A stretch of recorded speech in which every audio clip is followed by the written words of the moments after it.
Welcome, everyone. This particular topic, I would, at the outset, I would, congratulate you for showing up to it. It's not an easy topic to hear because I think a lot of people are very interested in working in large law firms. It's kind of a career, something from their standpoint that's, they think is very important for their career. And so a lot of people, feel very badly if they don't get jobs in large law firms. A lot of people think it's important. And, just at the outset, I mean, most people can't work in large law firms. I would say probably 97% of people that come out of law school, it's very, very hard for them to ever get jobs in large law firms. They can. I'm going to tell you how to do it.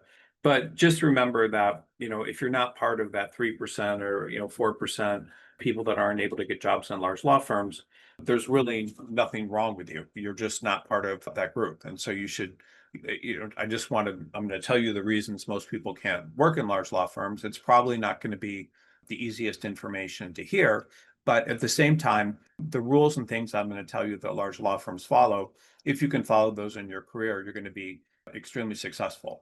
And people become extremely successful in the practice of law that don't go to large law firms and work in all sorts of practice areas and all sorts of different types of work that enables them to do extremely well in their careers. And I will just say at the outset that, with the exception of only a few, less than, 10 partners that I know that make, $3 million plus per year, and there are a lot of them, but not that many people that I know that have gone in other directions, started their own law firms, done a personal injury, built law firms, worked in other practice areas. In general, you can make in your career, if you make the right career decisions and you have the motivation, you can often make a lot more money not working in large law firms. And so large law firms have all of these rules and things that I'm going to tell you about today about what it takes to work in them. You can certainly run your career in a way where you can potentially work in those large law firms, but if you don't have necessarily the qualifications to get into a large law firm, you didn't maybe do well in school and things like that, those are all things that are probably going to make it difficult for you, and I'm going to talk about that. And if you are going to large law firms and that's really what your goal is, another thing that you need to take very seriously is you will be competing with people that in most cases probably got much better LSATs than you, probably better grades in college and all this sort of thing. And frankly, they may be more motivated and more intelligent and able to figure out problems than you, like very complex problems. And I don't see the point of, trying to compete with those people, because it's no different than, someone that's on the varsity basketball team trying to, play basketball with a professional sports team. I mean, it's you're competing with different people that have different skills and are part of that 3%. So why would you feel badly if you're like a really good high school basketball player and you can't play professional basketball? I mean, it just doesn't make any sense. But people feel badly about this. They think something's wrong with them, that they're not working in a large law firm, when in reality, you may be able to have a much better career and be happier not working in a large law firm. So just a couple things when we start. And again, I commend you for listening to this information, because it's not easy information to hear, because most people don't fall into this 3%. It can be demoralizing, but at the same time, I'm going to tell you how to kind of get out of it. If that's really what you want to do and you do want to compete at that 3% level, I'm going to tell you how to do it. The other thing, that's, I would just say that, this is hard information to hear. This is not pleasant, but at the same time, I would encourage you to take notes about the things that you need to do or don't do if you want to work in a large law firm. And there are all sorts of exceptions. I encounter them almost on a daily basis of people that may not have made the right decisions, may not have gone to the right law schools, started out in maybe even small law firms, and were able to, over a course of years, do things that I'm going to tell you about today to get in to the largest law firms. And they also, they applied themselves and became better attorneys. And even though they might not be these people that got the best LSAT scores and things, they were able to do that. So this is kind of, I'll tell you how they did it. Also, this is a live webinar. So what that means is at the end of this webinar, I will take questions. This is one of these days where I have a lot of time to take questions. So as I'm doing the webinar, if you have any questions about anything, I would recommend just you can put them in the chat. The questions don't need to be about what I'm talking about today. They could be about anything to do with your career, and I will stay today until all of the questions are answered. So I wasn't able to do that last week, but this week I will answer all your questions. So as I'm talking, think about things that you may think about, the questions you have about your career, whether it's getting ahead or getting back into the practice of law, or things you've done wrong that you want to get advice on, and I will cover those. So I'm going to talk about the mistakes. I'm going to talk about what your resume needs to look like if you want to get into a top law firm, and the mistakes I'm going to talk to you about, most attorneys make. So I review resumes all day, and I would say that at least 85% of the resumes I review have huge mistakes that prevent them from not only getting jobs in large law firms, but getting jobs in even peer law firms, like firms that are just as good as they are right now. So I'm going to talk to you about that. Most people are not aware of this.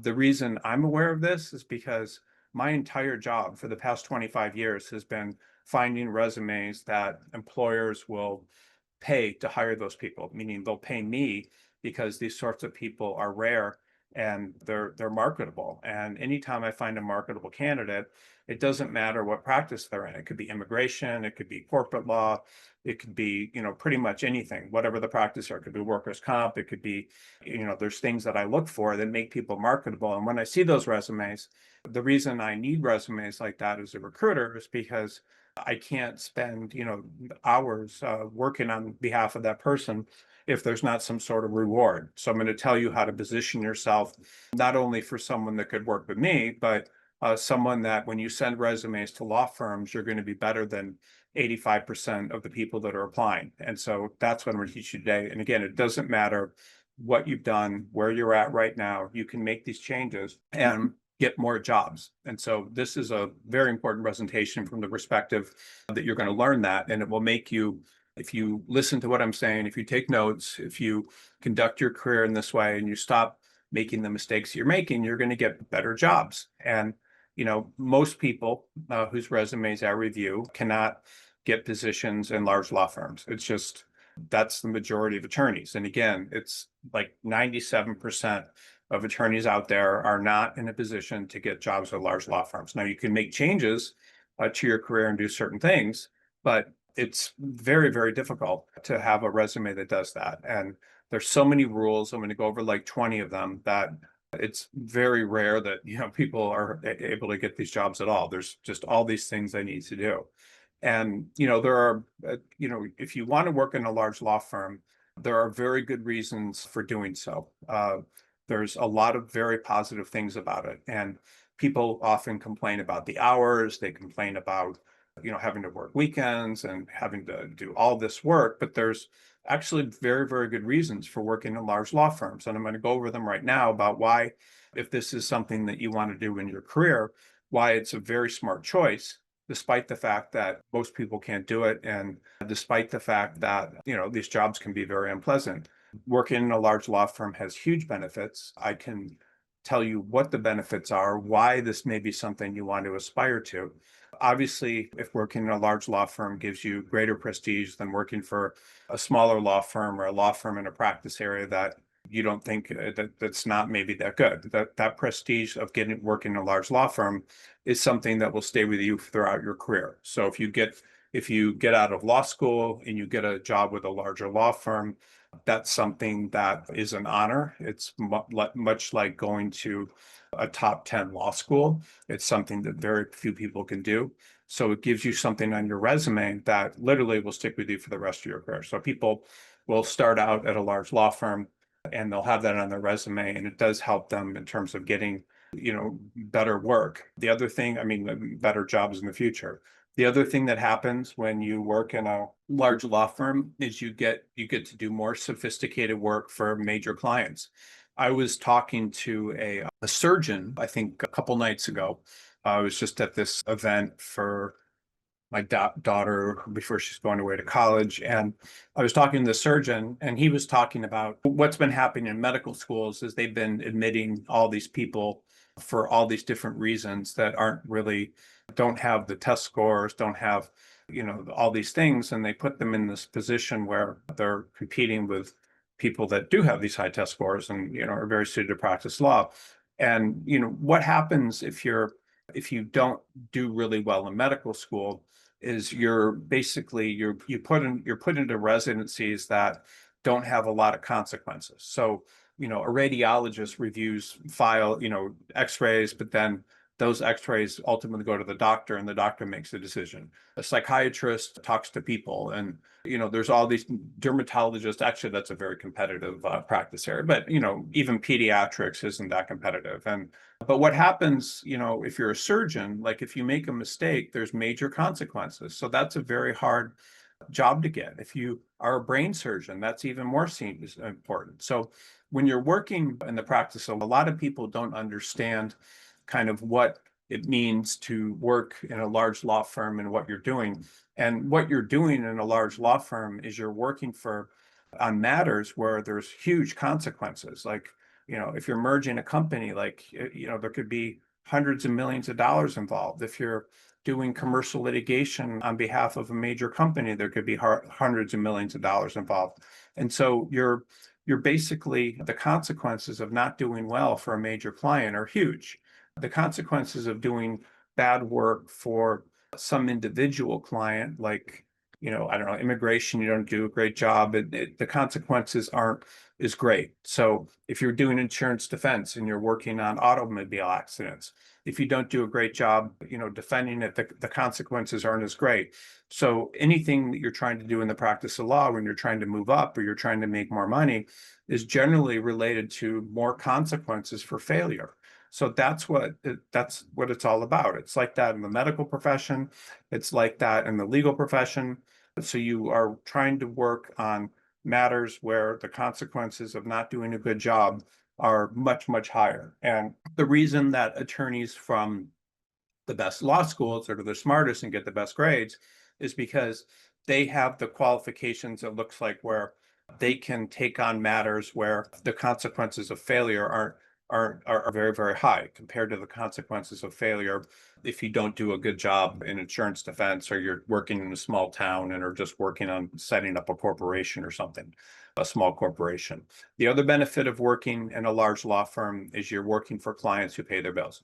So large law firm clients typically will pay their bills. And the smaller the law firm you're working at, the less security you have that the clients will often pay their bills.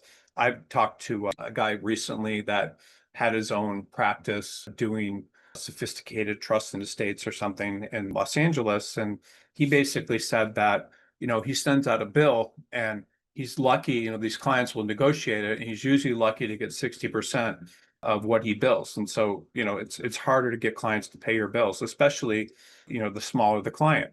Because of the prestige, because of the type of clients you're working on, because the clients are paying their bills, these law firms the larger law firms will offer much higher salaries. They can afford to, because they have clients that are willing to literally write checks for hundreds of thousands of dollars or even millions of dollars per month because they're such large clients. I mean, if you're working for a company with, $2 billion in revenue, the legal fees are not a big deal to them, so there's that.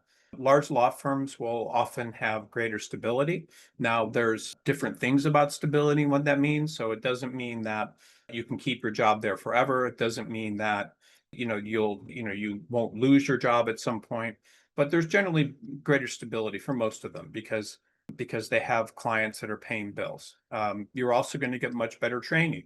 So a large law firm, you're going to be working with other people that are working on matters that have major consequences.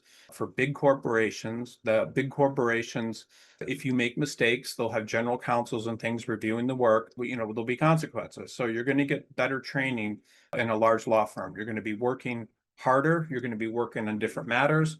The quality of work is going to be, better than you're going to learn. And once you get trained in a large law firm, you learn ways of thinking, you learn ways of analyzing problems, you learn how to do transactions at a very high level. You're also going up against other attorneys from big firms, so it's very, very, important that the work's good. So you're going to get better training. you're also going to have better lateral opportunities. So if you're at a large law firm, you have the ability to usually, depending on the economy, but to lateral to other law firms in your state, but also in other states, like, any place you want to work often. So you have more lateral opportunities. You can go more places and you can go more places that pay more money. If you work in a large law firm, you're also going to have the ability to attract clients that are more significant. And the more significant clients you're able to attract and bring in, the more money you make. So you can, at a large law firm, if you're a senior associate or a junior partner, your billing rate might be north of $1,500 an hour. Whereas if you're a smaller law firm, it might be 500. Large clients, like significant, like major national clients and major companies, will generally only choose large law firms for their work. And the brand of the law firm has a lot to do with it. But they're proud of the fact that Wilson Sonsini is representing them, or Latham and Watkins is representing them. The people that hire law firms want to have big brands behind them if they're a big company. They don't hire small law firms because it looks ridiculous if they're going up against other large law firms. They typically won't do it. Now, there's very good boutiques and things that pay high salaries and do high level work, but for the most part, you want to work, if you work and you get work with higher level clients, I mean, you can bring in more significant clients, and those more significant clients will pay more money and write bigger checks, and you can make much more money, and that's kind of the way it works. You'll also work with better credential colleagues. So what does that mean? I hate to say this, but I will. The SATs up until roughly, the year like 2002, I don't know what it was exactly, but the SAT was developed as an intelligence test, and it was developed as an intelligence test for people that were in the armed services, like the Navy and Army and so forth. And they would give them that test, and it would basically, you could correlate someone's IQ based on like how well they did. So if you got like above a 1250, then your IQ was like in the top 10%. If you got like a 1350, your IQ was like in the top 5%, or and then if you got like a 1400, you were kind of like next to like a genius level. So the people that did well in the SAT would typically, they would give it to a list of people, then they would be considered candidates to be officers. And so it was an SAT test, and it was kind of hidden, but that's what colleges were essentially doing, is they were using the SAT to evaluate people's, to evaluate people's IQ, and then to position them in that. And then schools started using the SAT as a way to basically filter people by IQ. So Harvard would, depend, regardless of where they went to high school, or what, like it used to be, they were admitting people based on other types of things. I mean, literally, whether people from private schools that were, that's just kind of how it worked. So now you have the LSAT, and that is something that's also a type of intelligence test. So, when you're taking that, depending on how you do, you have an understanding of kind of where you fall in terms of your aptitude and your intelligence. So if you're working in a large law firm, there's nothing wrong with not having a high intelligence, but at the same time, and you can certainly overcome that and so forth. But if you're working in a large law firm, you're typically working with people that do have very high IQs. Those people you're going to learn from. They're going to attack problems in a certain way. They're going to get to solutions much more quicker. They're not going to make lots of reasoning errors and problems, and you're going to work with better people. And I think that someone that didn't do well in the SATs, and maybe you got like a 150, you can still compete with those people. It just depends on where you position yourself, what your skills are, what your practice, I mean, you could be a very good writer, for example, and you don't have to do that. But I mean, the credentials of the attorneys you're working with are usually going to be people that are very smart. And why would you, if people that are not very smart, I mean, it doesn't mean you're not going to be a good attorney. It just means you might have better skills, maybe better business generation. You can do all these different things, but that's kind of how that works. If you work in a top law firm, you're going to probably have very nice offices. They have extremely nice offices, usually in the best cities, and then they build them out really. I mean, the best buildings, and they build them out very nicely. And then so you have nice offices, and then you'll also have lots of support. So you'll have paralegals, you'll have people who are processing. You'll have good, highly paid secretaries making over $100,000 a year and very, very good support. So that will enable you to not work on a lot of menial work and have other people helping you. So, the working in a large law firm, there's major advantages, and your career trajectory will often be much different, and you can get better training. You can work around more qualified people that are smart. You can bring in larger clients. And so, these are the reasons that people want to work in these big firms. Now, most people, most students, and most attorneys that want to work in large law firms, they're concerned about the prestige, they're concerned about the money, but they don't really realize all the reasons that I told you right now. So people want to work in these law firms and they try very hard to get into them. They feel badly about themselves when they don't. That, form of insecurity and not feeling good about yourself is something that a lot of attorneys just carry with them throughout their career. They think maybe, there's something wrong with them, or they, don't feel bad. They feel badly about themselves. And that's just absolutely ridiculous, because you can have an even better career, make more money oftentimes outside of these large law firms, because they have so much overhead. Like, they have all these people, these offices, the high salaries. And so you're kind of limited sometimes in how much money you can make because of that. Whereas if you have your own firm, or you're working in another practice area, you can. But people try very hard, to work in these firms and stay there. And these advantages are real. And most attorneys that go into large law firms make all sorts of mistakes. This 3% of people that gets into the large law firms, by the end of 3 or 4 years, you're left with about 1% of the people, because they leave and they make mistakes, and these mistakes prevent them from ever working in large law firms. And I feel very badly. What I see all the time is, typically what happens is you'll have people, and I hate to say this in this way, but they come out of kind of working class backgrounds, or they don't have models to follow. They don't have examples of people that give them input in terms of what they need to do.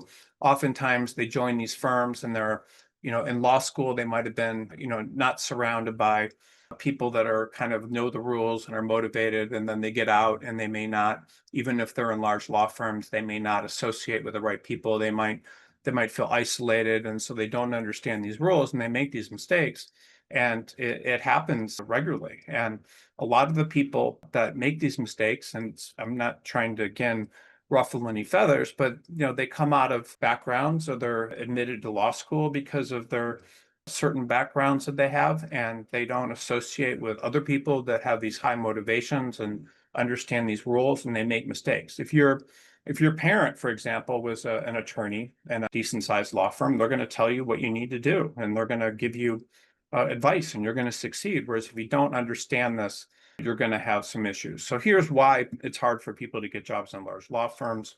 At the end of this presentation, by the way, I know this stuff is very hard to hear, but at the end of this presentation, I'm going to tell you, even if you don't fit into this stuff, like how you can position yourself in the long run to get a job in a large law firm.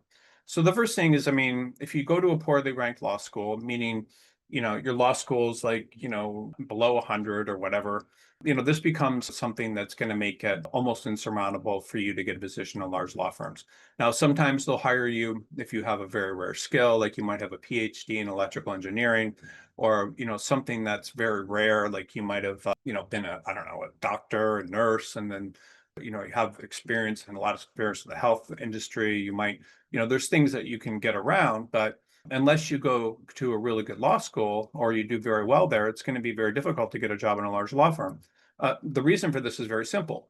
So if a large law firm is getting 1,000 applicants to be a summer associate, for example, and then 500 of those are from top law schools and the rest aren't, well, the large law firm obviously is going to hire from that 100 people as opposed to the other 900. You would do the same. They're going to hire the people that went to the best law schools and did the best. And so it's very, very difficult if you didn't go to the best law school to get a job in those firms, because they will hire the best people they can. And that's just, anybody would do that. That's what they do. If you were hiring, if you're looking for basketball players, I keep coming back to this example, to work on a professional sports team, you would probably be much more interested in someone that was a star player at the University of Michigan, basketball team, than someone that was playing at a small school and wasn't that great of a basketball player. You do the same thing. So that's what law firms do. So it becomes very, very difficult. And so most people that didn't go to a top ranked law school or didn't do well don't get jobs in large law firms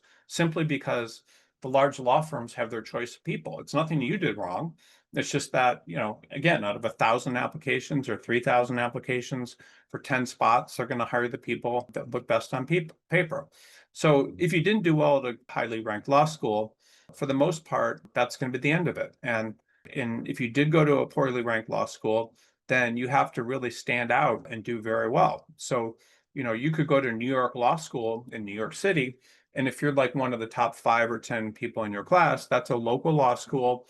Large law firms in New York will always hire a few people from local law schools. It's like that anywhere. If you go to Chicago and you go to John Marshall or something and you're at the top of your class, you can get jobs in top firms if you do very well, where you probably couldn't get a job outside of your state or outside of the geographic area. But you need to do very, very well, regardless of the law school you go to, if it's not a top law school generally, to get a job out of school at one of these big firms, because they have their choice of people.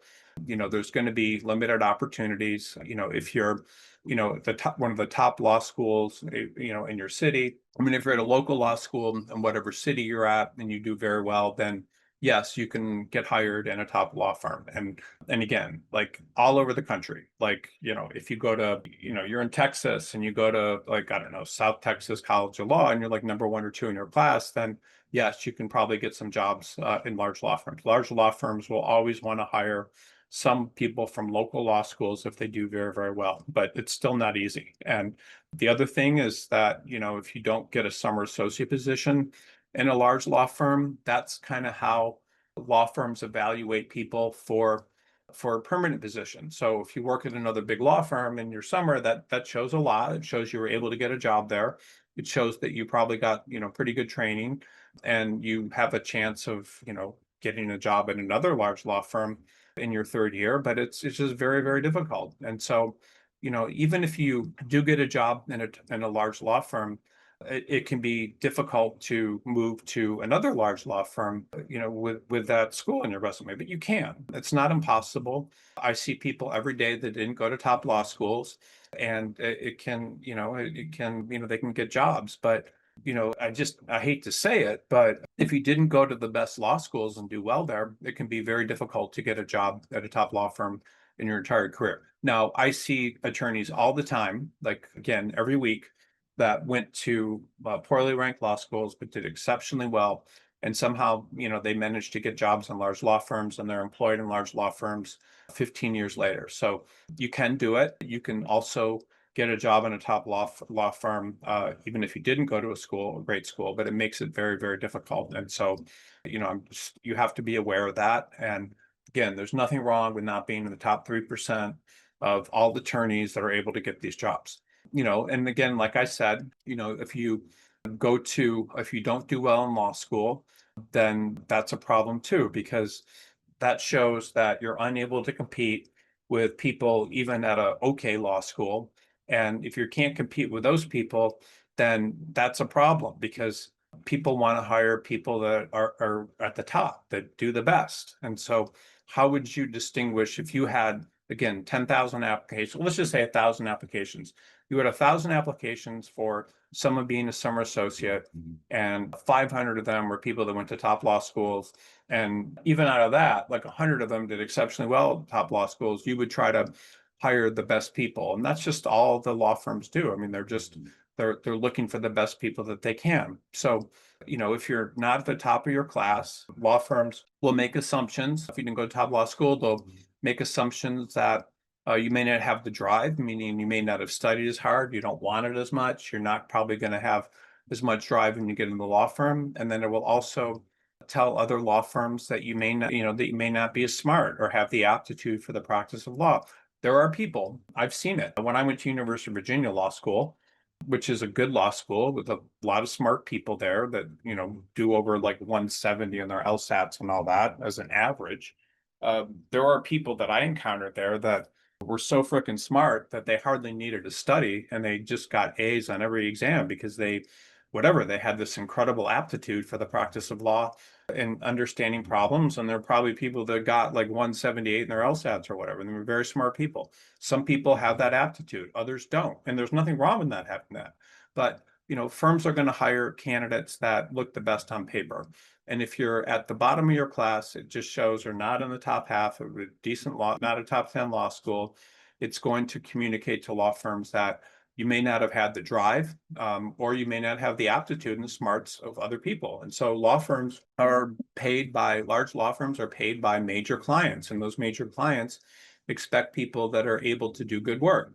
Partners in law firms expect associates that can understand complex problems very well and do good work and work efficiently. A smart attorney, which is kind of interesting, some of the smartest attorneys will get some fact pattern for a case or something. I had one guy I was working with, he was a partner from Gibson, Dunn and Crutcher that came over to Quinn Emanuel. And this guy was like absolutely incredible. Like I had a matter that I was working on where there was a demand letter sent for some satellite or something that was launched and then just didn't work. And there was problems with it. And the satellite was like a couple $100 million satellite. And my client was the one that had the satellite.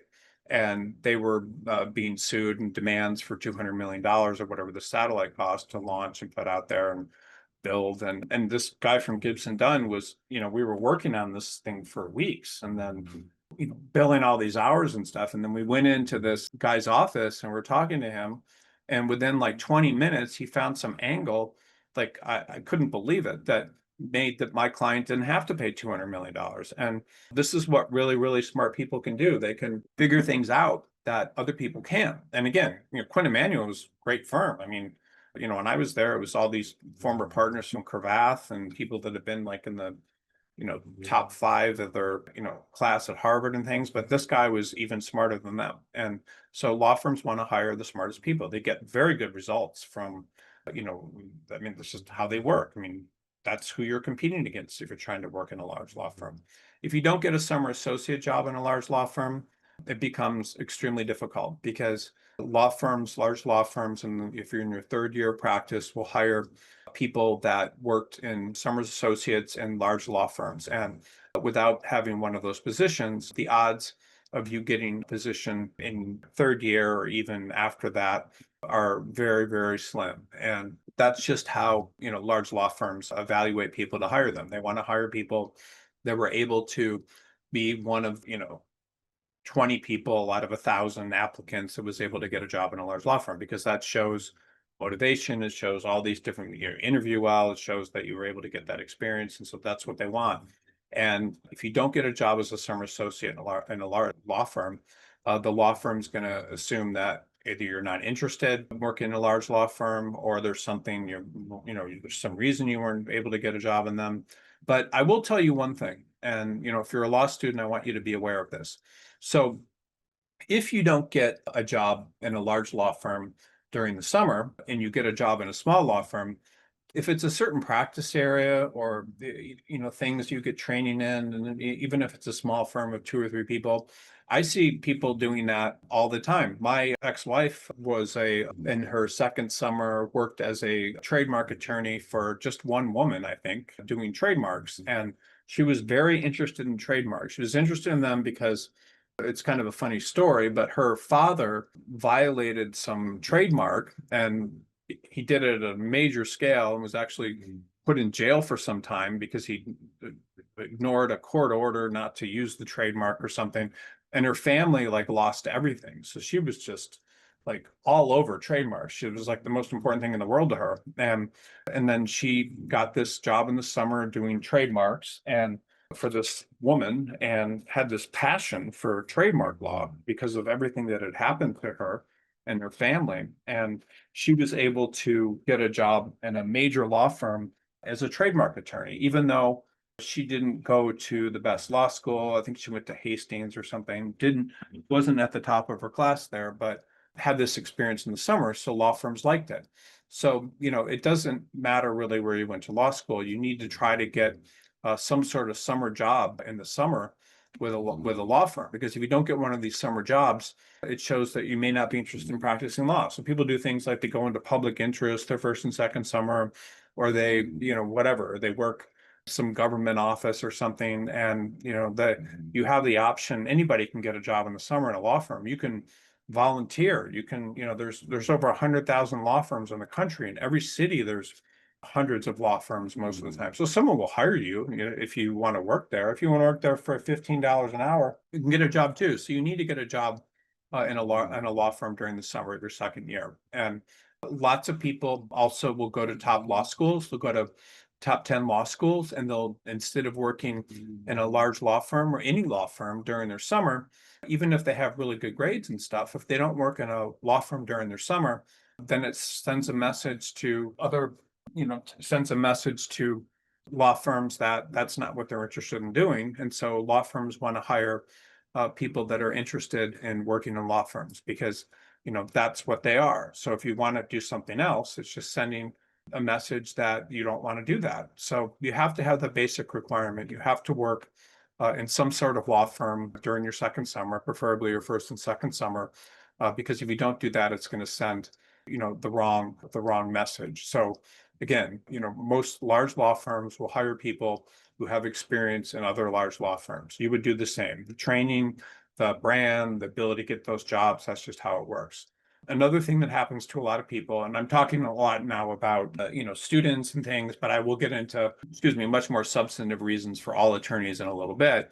But a lot of times attorneys will go into get a summer associate job, and they will not get offers. Sometimes when the economy's slow, the law firm may bring in 20 summer associates and not make offers to any of them. But if you don't get a job as a summer associate, like you don't get an offer, it's going to make it very difficult for you to get a job with a law firm because of that. So people that don't get jobs and after summer associate, usually they're not working hard enough, they don't do good work, they may get drunk at parties, they may upset people. And so those people don't get offers, and that's a black mark on their resume. Because again, if you have a permanent job inside of a law firm and you're hiring, you would prefer to hire someone that got an offer as opposed to someone that didn't get an offer. So it's just another filtering mechanism. And if you're interviewing for law firms and you were a summer associate at a firm, the law firm's always going to ask if you got an offer as a summer associate. They may verify it, they may not. Sometimes they don't. But so sometimes people lie, but you shouldn't lie. But if you did, I mean, it may not hurt you. But if you don't, they'll always ask you if you got an offer. Then they'll ask you, why you're not going back there and that sort of thing. And so the law firm is really looking at, if you worked at a law firm, whatever law firm you worked at, they're looking whether or not you can also perform compared to the people that you were working with. And if you were someone that had the personality, the work ethic, the skills to do well there. And so they're just hiring people that are good fits.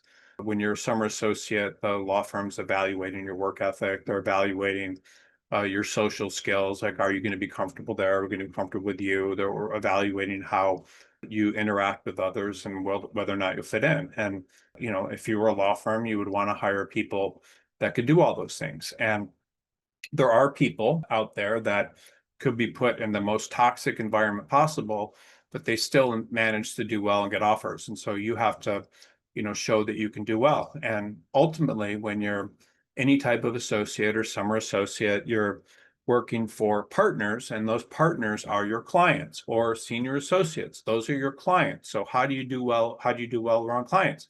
And any attorney is going to have clients that they like, that they don't like, but they manage to get along with them and keep them as clients. So you need to understand that anytime you're working for someone else, that person is your client, and you need to perform like their client. You need to be available. You need to give them the answers to their problems. You need to be good around them. You need to make them feel good about themselves. So, if you don't get an offer, it's a big problem. And the law firms will assume that you didn't get an offer because of whatever, didn't work hard enough, didn't have the personality, that sort of thing. So if you don't get an offer, it can be problematic if you're, summer associate. So sometimes people will come out of law school at the wrong time.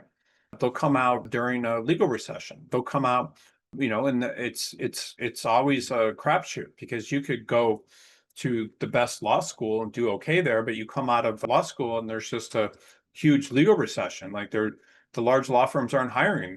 They're letting go their own associates. So why would they bring in more, new attorneys? So sometimes what'll happen is, you could get a job as a summer as like one of the largest law firms in the country and do well and even get an offer, but then, your offer will be rescinded while you're in law school, or you may just not get any jobs during the summer because, it's bad. So there's a lot of risk if you go to law school because you never know when one of those things will happen. I mean, I know one law firm in Silicon Valley, a big law firm, that they brought in all of their a big first year associate class of like 50 people, and they knew that they weren't going to be able to keep those people employed, and they were going to have to let a lot of them go. And so they rented an office like down the street, and they put all those people in there because they didn't want them infecting everyone when they got, when they had to lay them off. And so it can be very scary. And could have your offers revoked. You could lose your job like right in the first year. They may let you start and they'll let everybody go after 6 months, or you could fail to get a job at all. So, and then that can limit your opportunities, and it can be very, very sad. I've seen, all sorts of people lose their jobs during legal recessions. They can't get other jobs. When you lose your job in a large law firm or whatever, again, it sends a message, because if a law firm brings in a class of 50 people and maybe they let 25 go, the 25 that are let go, there's some perception that maybe they weren't at the top, they weren't adding the most value, they weren't getting along with people. And so it can be very, very difficult. And that's a big risk. And in most cases, what happens, not all, a lot of time people will join a mid-sized firm, or they may join a firm on the AmLaw 100 that's like ranked 90, and they can move up to a larger law firm. But in most instances, what happens is the first firm someone joins out of law school will be, the largest one they ever work in, because people start at large law firms and then they typically will move down. So, it just signals doubts about your abilities. It can be a red flag, and it can serve as something for prestigious law firms to enjoy. So, I mean, to avoid. So just think about everything that you're doing in your career. Even if you're trying to work in mid-sized firms or smaller law firms or whatever, just remember that you're competing against people, that your resume has to look like the fewer issues there are in your resume, the better you're going to do. So, you want to have a resume that and an experience doesn't raise questions, because any resume that raises questions, a law firm can just hire someone else. So, you need to start out with some sort of pedigree. So if you're a summer associate in a major law firm, there are lots of things that you can do. Federal district court clerkships you can do. A lot of times, what can be a very smart career move is, if you don't manage to get a position in a large law firm during the summer or whatever, a federal district court clerkship is a great thing. It can often override the fact that you may not have the best summer experience or gone to the best law school, because that's a position where there's a lot of competition. But at the same time, if I was coming out of a law school that wasn't top ranked, or didn't have a summer job or whatever, I would apply to every federal district judge in the country and try to get a job there, because that's a good thing to have. It's basically very similar to starting out in a major law firm, and people get these jobs all the time. They get them in Idaho or whatever. I mean, you can do it. So, but if your first job out of law school was not with a clerkship or with a federal appellate court, or you weren't, again, a summer associate in a major law firm, it's going to be very hard.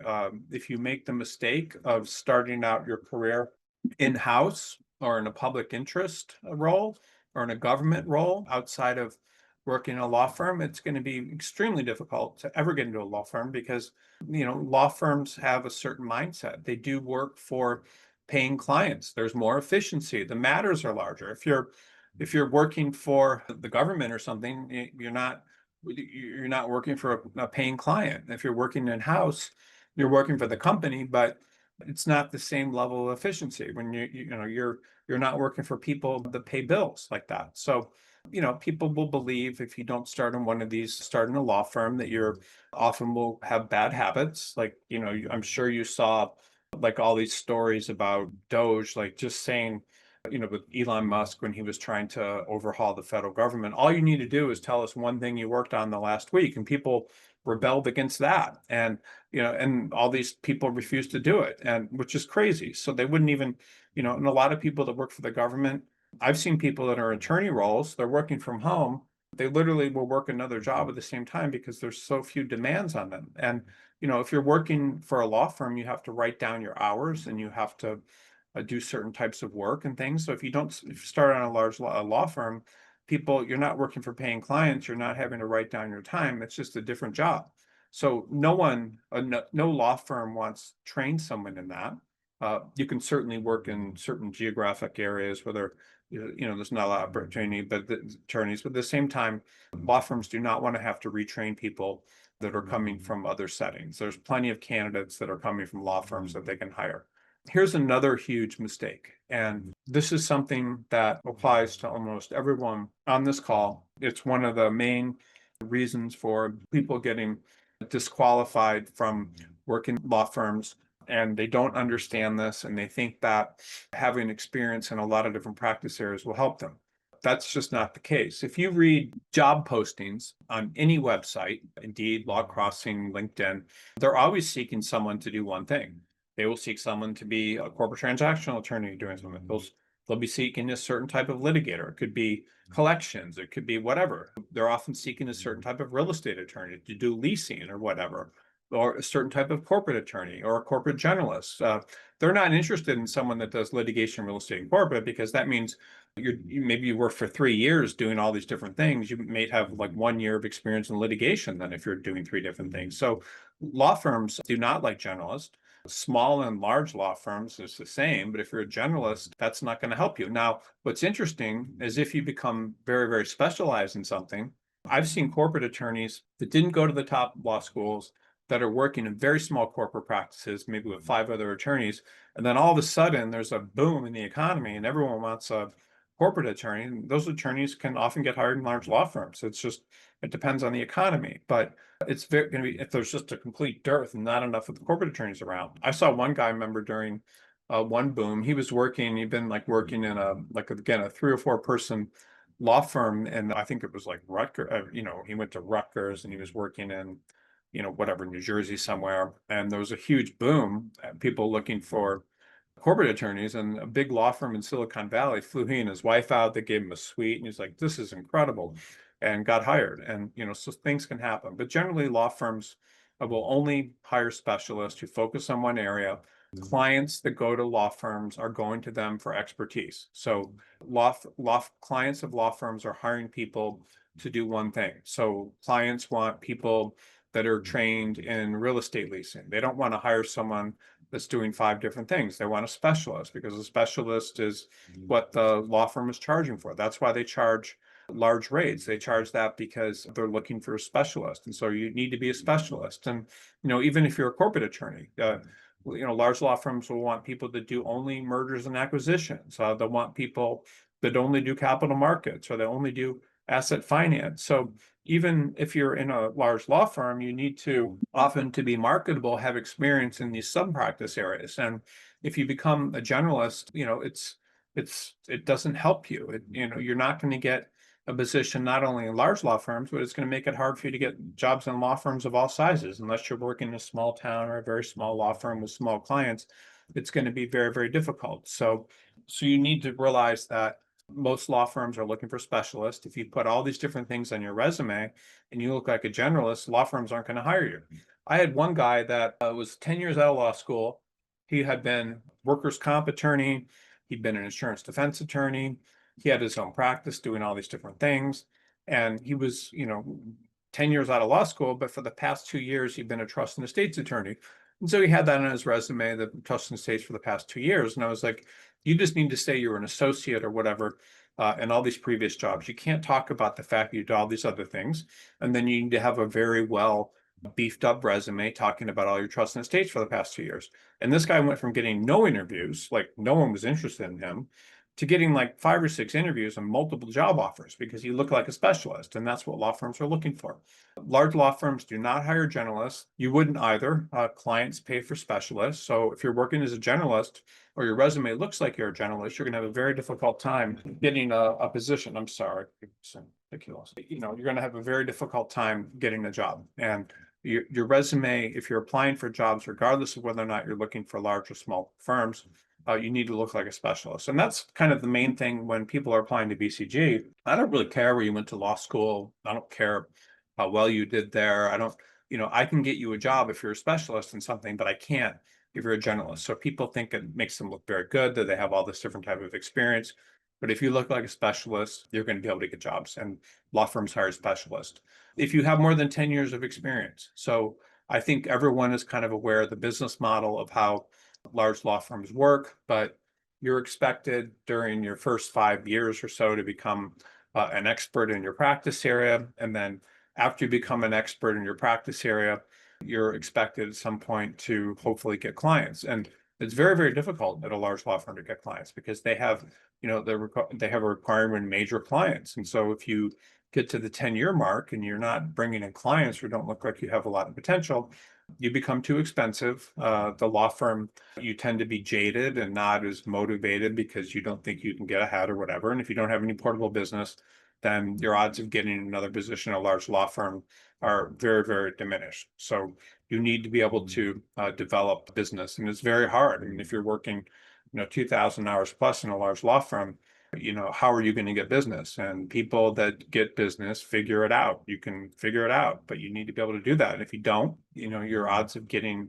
another job in a large law firm are very slim. So that's one of the things that's very discouraging about large law firms is that's the requirement, and they need people to be able to do that. So if you don't have a business after you're not able to do that, or you don't look like you're going to be able to do that, then you won't, be able to get a job off it. Now, there are lots of, exceptions to that. So there's different practice areas. Like you could have very sophisticated tax experience in something, or you could be an ERISA attorney, or you could have experience in very sophisticated type of patent prosecution or some very sophisticated real estate experience. And if a large law firm has a need and clients that need that type of work, then you can often keep your job and move jobs. You're very specialized and there's not a lot of people. But for the most part, if you have that experience, it's kind of a crapshoot. You get to 10 years and you don't have it, maybe you're in the right practice area, maybe you're not. But generally, the more sophisticated, the more, sophisticated the practice area, the fewer people that are in it, the better odds of having you staying employed. And what does that mean? So you have a practice area where if you're an ERISA, if you come out of law school and you take a job as an ERISA attorney, and after 10 years, maybe in your city, there's only 10 people that are senior ERISA attorneys with 10 years of experience. And if a law firm has a job for someone doing that, they might only get one application from those 10 people. So it makes it much easier if you're in a very niche practice area. Going to niche practice areas is very smart. If you're an attorney, you should be studying openings. Like, what are the openings you see on Law Crossing for senior attorneys? If that's a good site because it monitors every law firm. They can find, what are the openings for senior attorneys? Are there any openings for senior attorneys in my practice area? There are certain practice areas where it's extremely difficult. So, for example, litigation, more than 50% of attorneys are litigators. They're litigators everywhere. If you live on a street in most suburbs, if you go down one block, there's probably going to be, if you're in a middle class or upper middle class suburb, there's probably going to be litigators on your street. I mean, they're just everywhere. So it makes it much harder to get a job doing that because there's, a lot of people like that. And insurance litigation can limit you. Labor and employment is actually an okay practice area. You can often get jobs senior there. But for the most part, if you're in a non-transactional practice area, so transactional is like real estate, corporate, patent, things like that, it's very, very difficult to get a job when you get more senior. So people make the choice, or they get, put in these practice areas where there's not a lot of competition. That can be very smart. So how many people are doing your practice area, and how many people are in a certain market doing your practice area? So if you have a practice area like that, it can help you. But most senior attorneys with no business, regardless of the firm you're in, for the most part, after a certain number of years, if you don't have portable business, you're going to hit a wall. So attorneys that are senior will try a lot of different things. They will often try to stay at their firm as long as they can. They will do these major searches of, all over the country for firms that are large trying to get jobs, and they will often sometimes get them, but usually not. or they'll go to other types of firms. They may go to a smaller firm, which is actually a very good choice if you want to continue working in a law firm. But for the most part, what happens to attorneys in large firms is instead of staying in law firms, they make the choice to go in-house. And once you go in-house, it almost becomes impossible to get jobs even in smaller firms. There's a kind of a drive for attorneys in large law firms. I think the smartest thing they can do is go in-house. They look forward to it. They talk about it even when they're first year associates. I mean, you take a class of 50 people in a large law firm, probably 25 of them are dreaming of going in-house and just getting experience that go in-house. And going in-house is actually probably the most unstable job you can go into, because companies go out of business, companies merge, companies bring in new general counsels and want their own people. So in-house can be, or new CEOs. I mean, all these things happen. So very large law firms it's very difficult to get a job when you're senior if you don't have any business. I've seen some very sad things happen. I remember when I first started practicing law, the real estate market was pretty slow, and there was one law firm, there was a guy that was unemployed as a real estate attorney and been unemployed for like 6 months, and he'd been in a large law firm, and he got this offer from this very well respected law firm in Los Angeles. It was an LA based firm. I mean, now they have offices in Washington D.C. But anyway, he got this offer, and the offer was less than they pay a first year associate. And I was like, why are you doing this? Like, why are you paying him so little? And he's like, because we can't. And I'm like, because this is the only job we know we can get. And this is kind of the path that happens if you don't get, law firms, too much.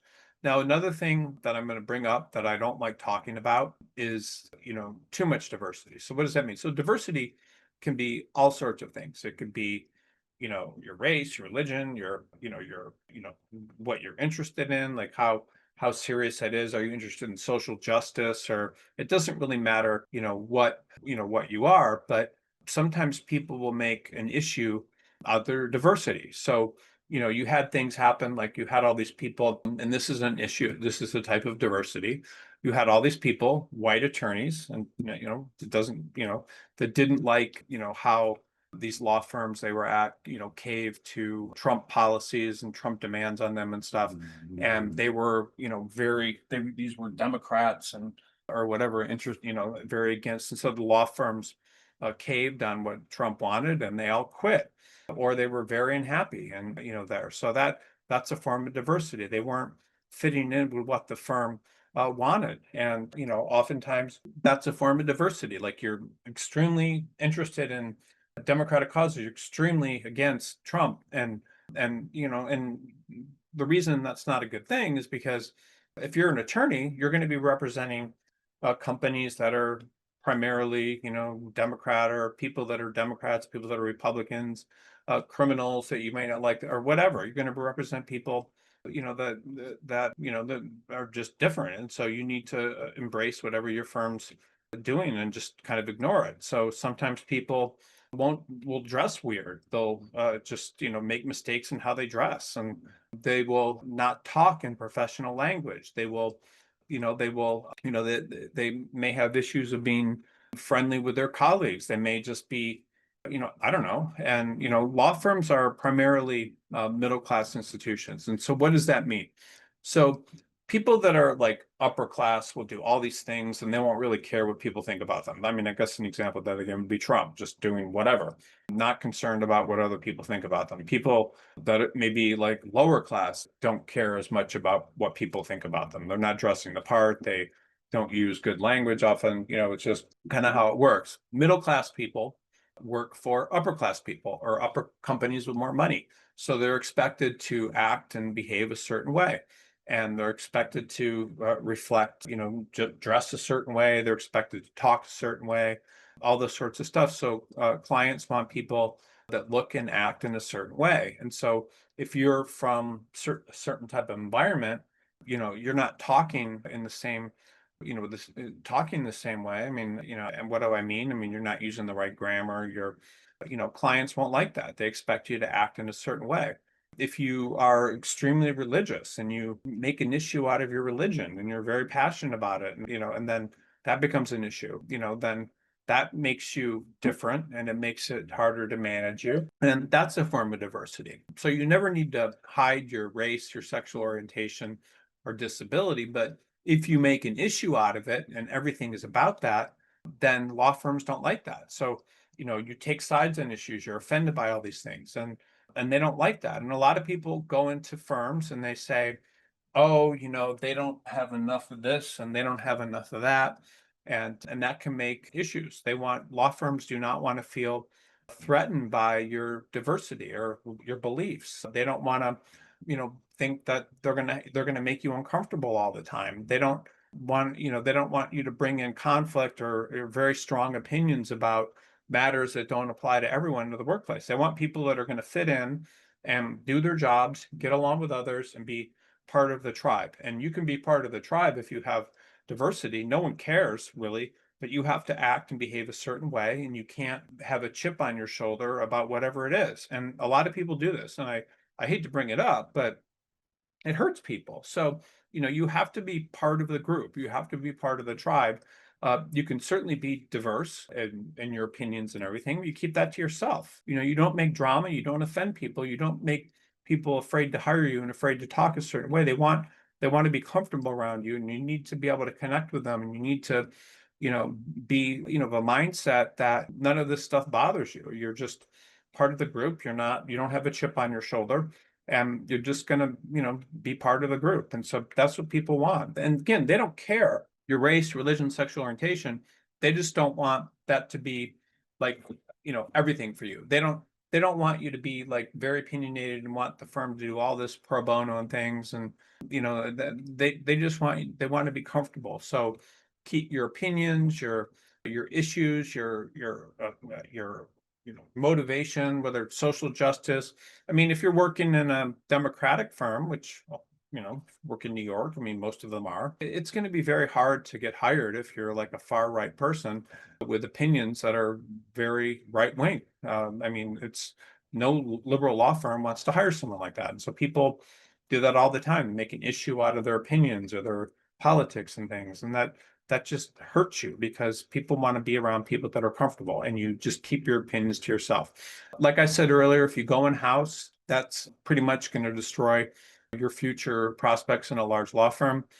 Going in house shows you made a choice to work in another practice setting. You made that choice because maybe you didn't like billable hours, maybe you didn't like the pressure to develop clients and so forth. So if a large law firm is presented with two different types of people, they're presented with someone from a law firm and they're presented from someone in-house, you would do the same thing. You would hire someone that was working in a law firm, going in-house, going into academia, going into public interest or whatever. It's just gonna destroy your career prospects, especially in large law firms. It doesn't help you because you're in a different practice setting with different requirements, with clients that aren't paying bills, and it just shows you're no longer interested in playing the game. People that leave and go to other practice settings, the law firms also know, small and large law firms, that you're likely to leave. So maybe you're just trying to get a job in a law firm now because you can't get an in-house job. And by the way, it's very difficult to get an in-house job if you're practicing law in a law firm. People try for years.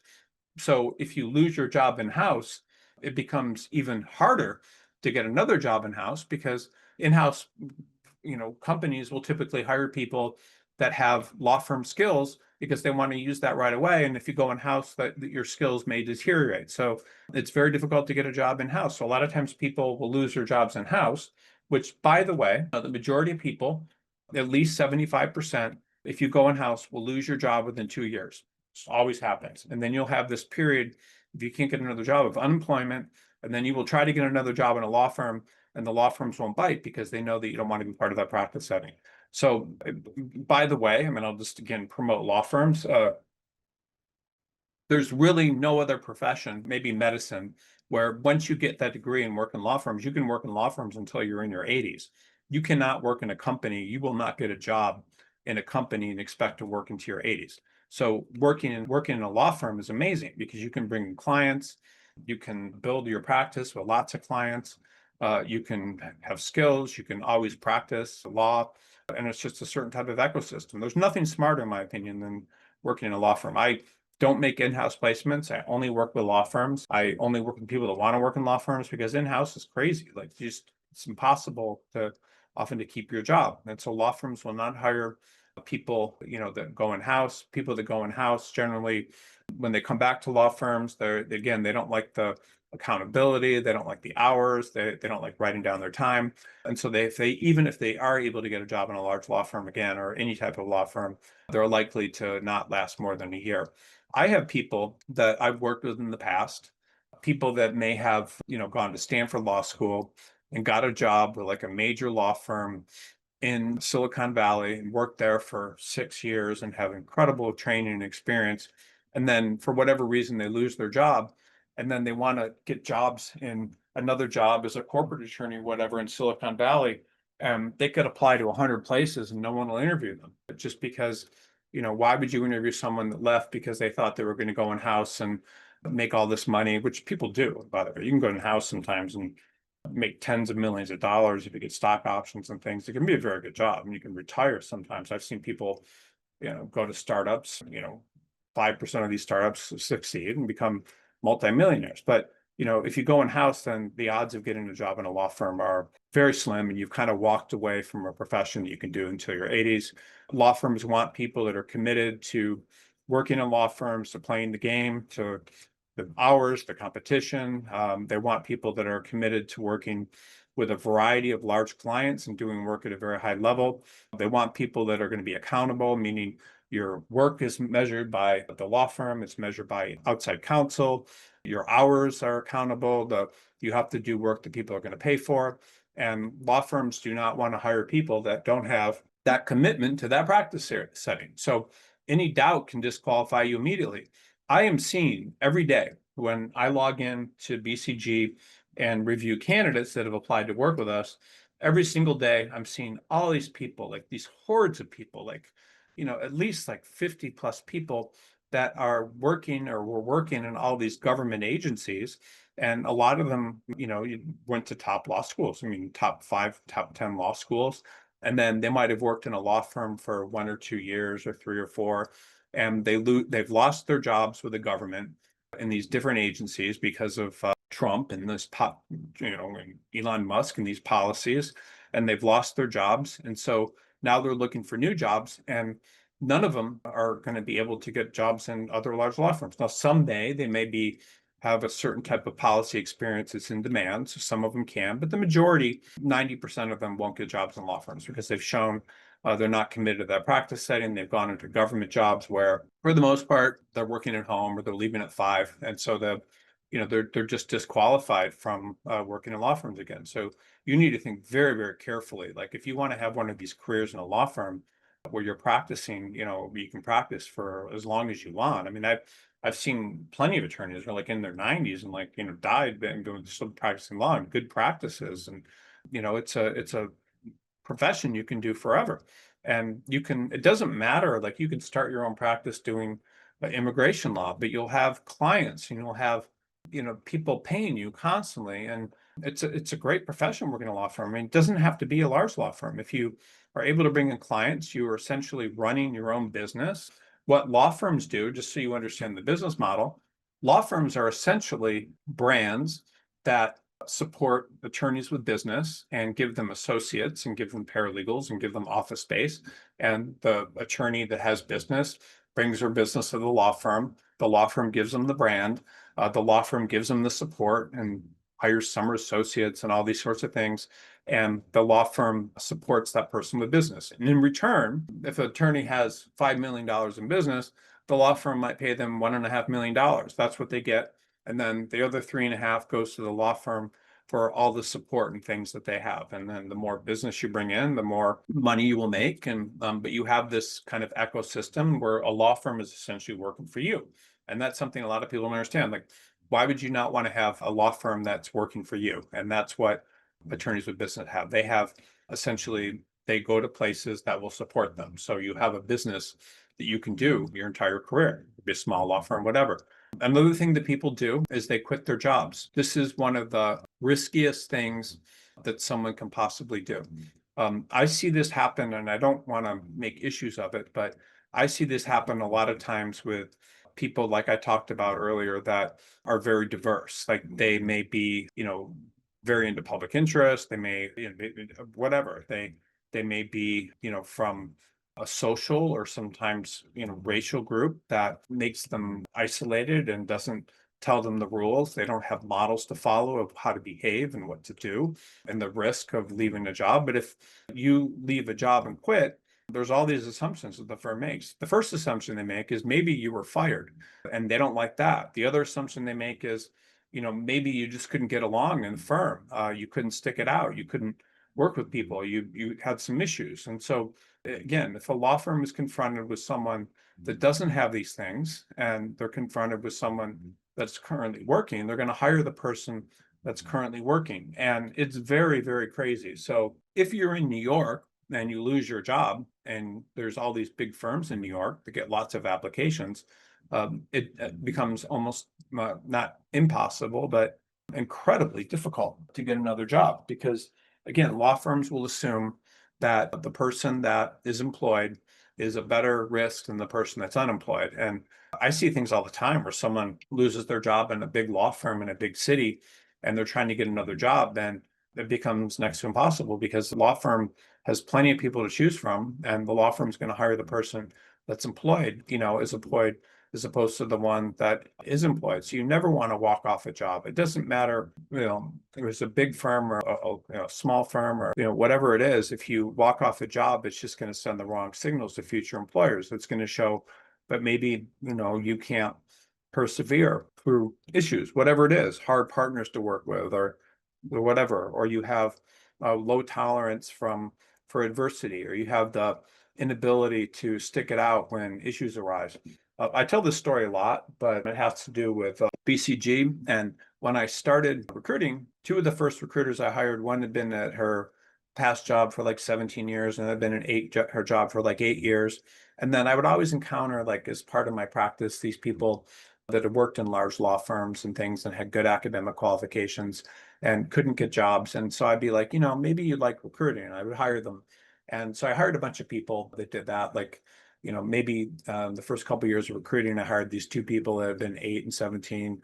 And then maybe I hired like 5 or 6 that were unemployed and things. And those 5 or 6 people, like, they came in and they created all these problems. They didn't want to, work in the systems and things that we had. They would not follow instructions. They would, there's all these problems. And so those people that had worked at 1 or 2 years at their jobs and walked off or lost them all left. Whereas the people that had worked in their previous jobs for like 8 years and 17 years, those people all stuck around. And so, people can go into different environments and do well. And people that stick around, it's a certain type of personality that can ignore negative information and stuff. I mean, people go into large law firms all the time, and they might be working in a large law firm that's been around for 120 years, and we'll say, oh, morale's really low. It's just a horrible place to work. But that law firm's been around 120 years, probably around another 100. So, wherever you're at, you need to be able to, tolerate things. And you need to be able to, if you don't like it, you can get another job. But, firms can easily hire people that are employed. They can easily hire people that don't have these questions about why they're unemployed, and they also believe that if you've quit your job somewhere, you're probably going to quit the other one. I mean, you may have issues with a firm for whatever reason, but that's your job, is to stick it out and to work with it and to get along with different types of people and to do the type of work that the law firm wants. And so the law firm believes if they hire you, you're more likely to quit, which you are if you've walked off your job, and then you're likely to, there are going to be problems with you. And that's what happens. Law firms hire people that are unemployed, and there are often problems. I had one guy that had worked at a major law firm in Texas, like a huge law firm, and he left. I don't know what the reason was. It was some, he left for, he wasn't happy there or whatever. And he was, I didn't think anything was wrong with him. And I started doing these Zoom conferences with him, preparing him for interviews in like mid-sized firms. And the guy was like drunk, like he was, you could tell he'd been drinking. And, so that was probably his problem. So someone hires that guy. I probably left his firm because he had alcohol problems or whatever, and he got fired. But those sorts of people aren't likely to do well. And so, if you have quit your job or you lost your job, it can be next to impossible to get a job in another large law firm. Now, it's not impossible. There's certainly practice areas. There's certainly times in history where it may not, where it may go, not be, considered as badly. You can have sometimes there's really good reasons for losing a job, like a whole practice area could go to another firm and there's no one doing your practice area and there's excuses, but it can be very, very difficult. And it's just something to think about.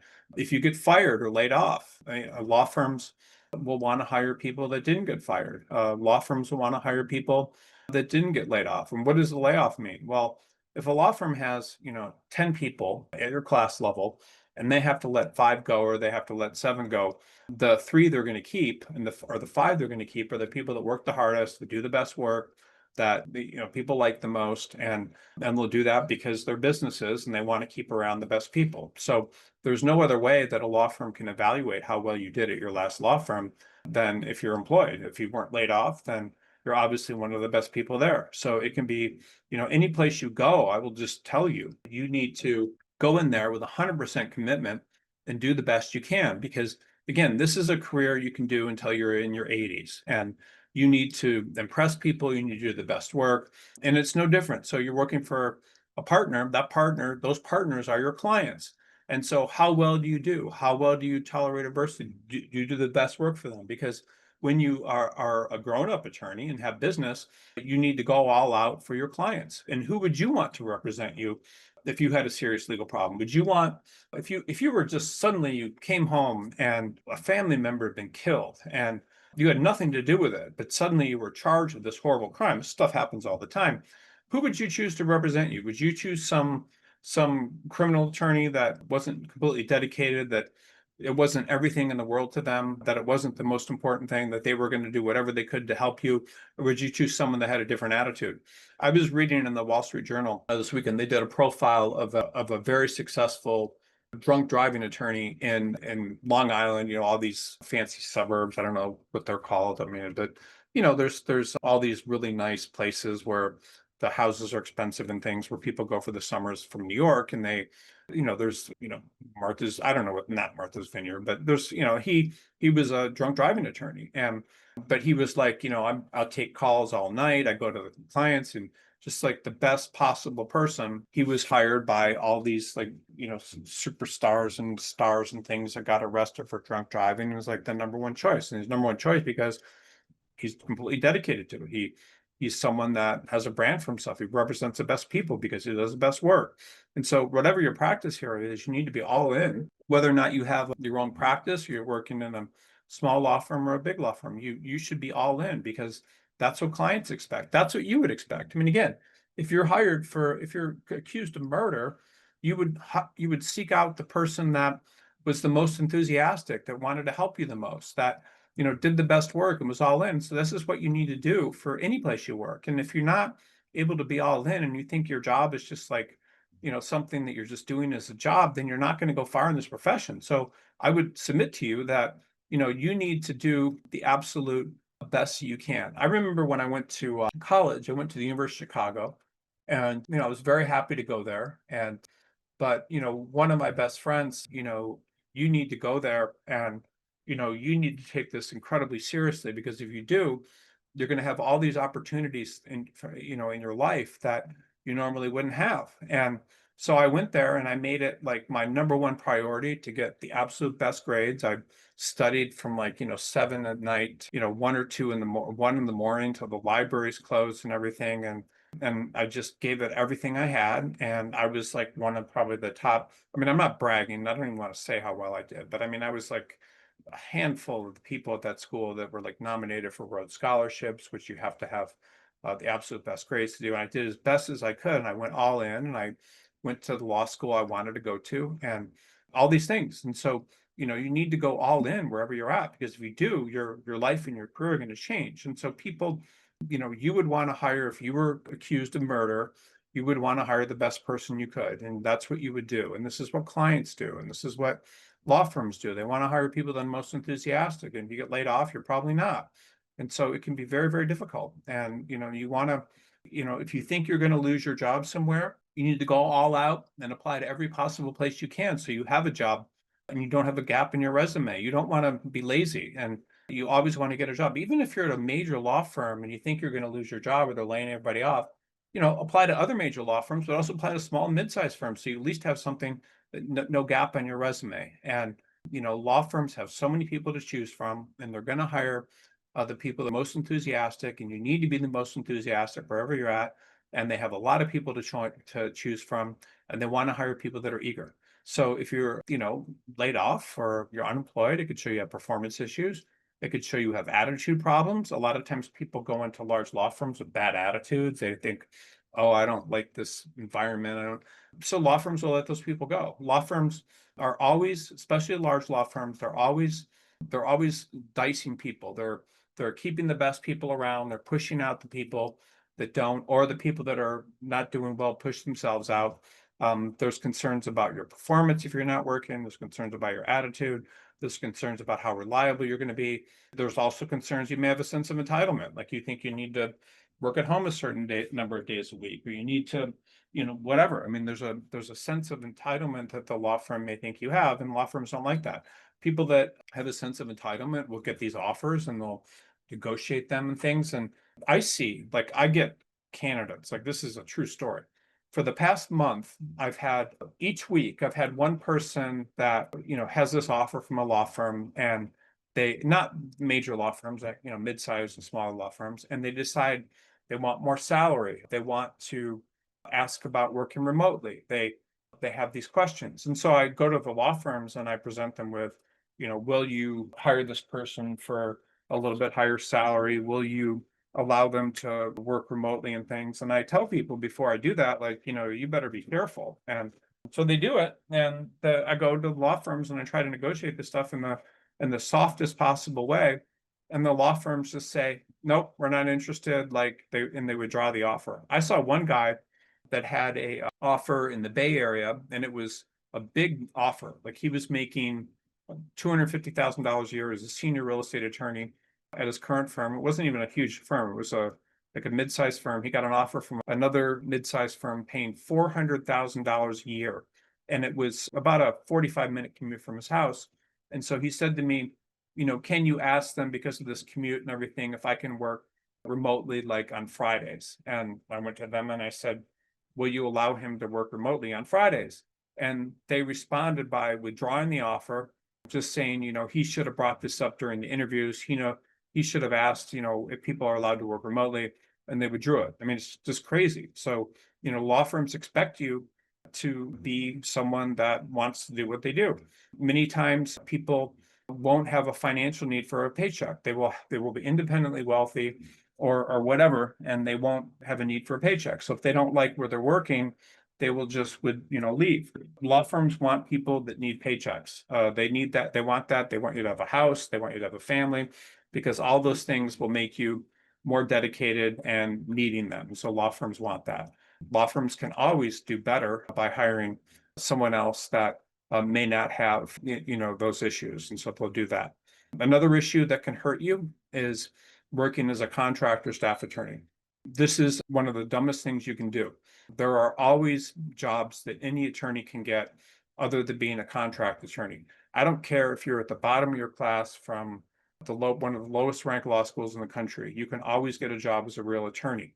Attorneys that work as contract attorneys inside of law firms do the work that the associates don't want to do. They do busy work. They don't do the work that's just as sophisticated. And so they don't look as valuable as attorneys working in a major law firm. I had a guy, he went to the University of Virginia Law School, did very well there. And then he decided after 1 year of working in a major law firm that he was going to go work for this lobbying firm. He thought that was a really cool career move. And so he left the large law firm, and he then lost his job at the lobbying firm. The administration changed or something. There was no longer a need. Anyway, so his lobbying firm closes, and so he's looking for a job, and he can't get a job. And then he gets a job. He's in Washington, D.C. The only job he gets is working as a contract attorney in Ohio, and then making like 1/3 of what he would have made as a real associate. And then he went to the firms that, can you make me a real attorney? I think he was a staff attorney. And they're like, no, once you work as a staff attorney, you can never get a job as a real attorney. So he's making like 1/3, can't afford his student loans, and can't get a job with another large law firm. So, working as a contract attorney, that guy probably could have gotten a job at a small firm if he'd marketed himself enough and went all out, but he didn't. So if you're working as a contractor staff attorney, you're not as valuable as someone working in a major law firm as an attorney. I had a woman that was a trademark attorney in Washington, D.C. for a smallish firm, and her father was a partner, and I had placed him in a firm, and he really liked me, and he referred me his daughter, and I was working with her and getting her interviews in larger firms, and then she got a job as a staff attorney in a large law firm, and she's like, "Oh, I'm going to take this job. This is really great. I want to have this large law firm on my resume," but it didn't help her, and it wouldn't help her even getting jobs in smaller law firms now that she's doing it. So, contract attorneys, when you're doing that, there's not as much accountability. I told you earlier in this presentation when I started that the most important thing, what gets you ahead and what the highest level attorneys do is they work on matters and for clients where the stakes are very, very high. Like, the bigger the firm, like if you're working at Cravath or Wachtell or something, the stakes are even higher than they might be at a Baker Botts or some other major firm. These are the highest stakes matters. And so if you're working as a contract attorney, you're not working in high stakes matters. You're typically doing the work that the associates don't want to do. You're not permanent. The law firm will let you go before they let associates go. But a lot of times people work as a contract attorney because they want more flexibility. Staff attorneys may not have the same hours, but you're showing that you don't want to be part of that. You're also showing maybe you couldn't get a job in another large law firm. Anybody can get a job in a law firm as an attorney, as an associate, or whatever it is you want. If you apply to enough places, there's over 100,000 law firms in the country. But if you take a job as a contract attorney because you think that's the only job you can get, you're wrong. And it's very sad. I see people all the time in Los Angeles and New York and things that could be working in any size law firm as an attorney with a long-term career, but they take these contract jobs and they step away from the level of responsibility and the expectations that a law firm would have. So if you work as a contract attorney, people go to work at Axiom, they go to work at all these different things. It's extremely rare that you'll ever be hired as a real attorney in the future. And sometimes you can get a job as a contract attorney in a large law firm and you just have such an incredible work ethic and you're doing work that's so good, they give you more sophisticated work. You're indispensable and they will hire you as a real attorney, but it happens very rarely. Some people will sue their former employers. They may be discriminated against for whatever, or they may not like the fact that they were laid off and stuff, and they decide they're going to sue for whatever reasons. And if you sue an employer, that's pretty much going to prevent you from ever getting a job again. I had a guy that was in Texas, and another guy, he went to like a top 10 law school, did very, very well. And he worked in a couple of different firms, and he was looking for jobs all around the country. And firms were doing background checks on him, like just putting his name into Google and going to like second or third page. And when they did that, they were finding, different bad information about him, like that he'd sued people. So all these firms that wanted to interview him, they were finding this information. They were just like, "Sorry, we found this out. We're not going to do anything to do with them." So large law firms will not care about the reasons that you sued your employer. They're just risk averse. They don't want to hire someone that's going to sue them. So who would you hire? Would you hire someone that sued your last employer? Or would you hire someone that didn't? And sometimes, even if you're filing like lawsuits against people, regardless of whether or not it has to do with your, your employment, that also scares people away. I saw one woman that went to University of Michigan Law School. She had a master's degree in electrical engineering, was a patent attorney, and she was looking for a job. And she had sued, this is very funny, but she had sued a hair salon for, I don't know, destroying her hair with some sort of treatment. And it was kind of a funny story. And she sued them, and it was all over. When you search for her name, it will come up. And even though she was a great attorney, she wasn't getting interviews. We were like, "Wow, this is crazy. She'll sue anybody." So you have to be careful. And there's plenty of people that don't have a history of suing people in disputes. And so anytime you think that someone's wronged you or something, it may be appropriate for you to sue them, but you have to realize that a law firm can find that, and they're going to hire people that they're afraid that they don't think are going to sue them, as opposed to people that do.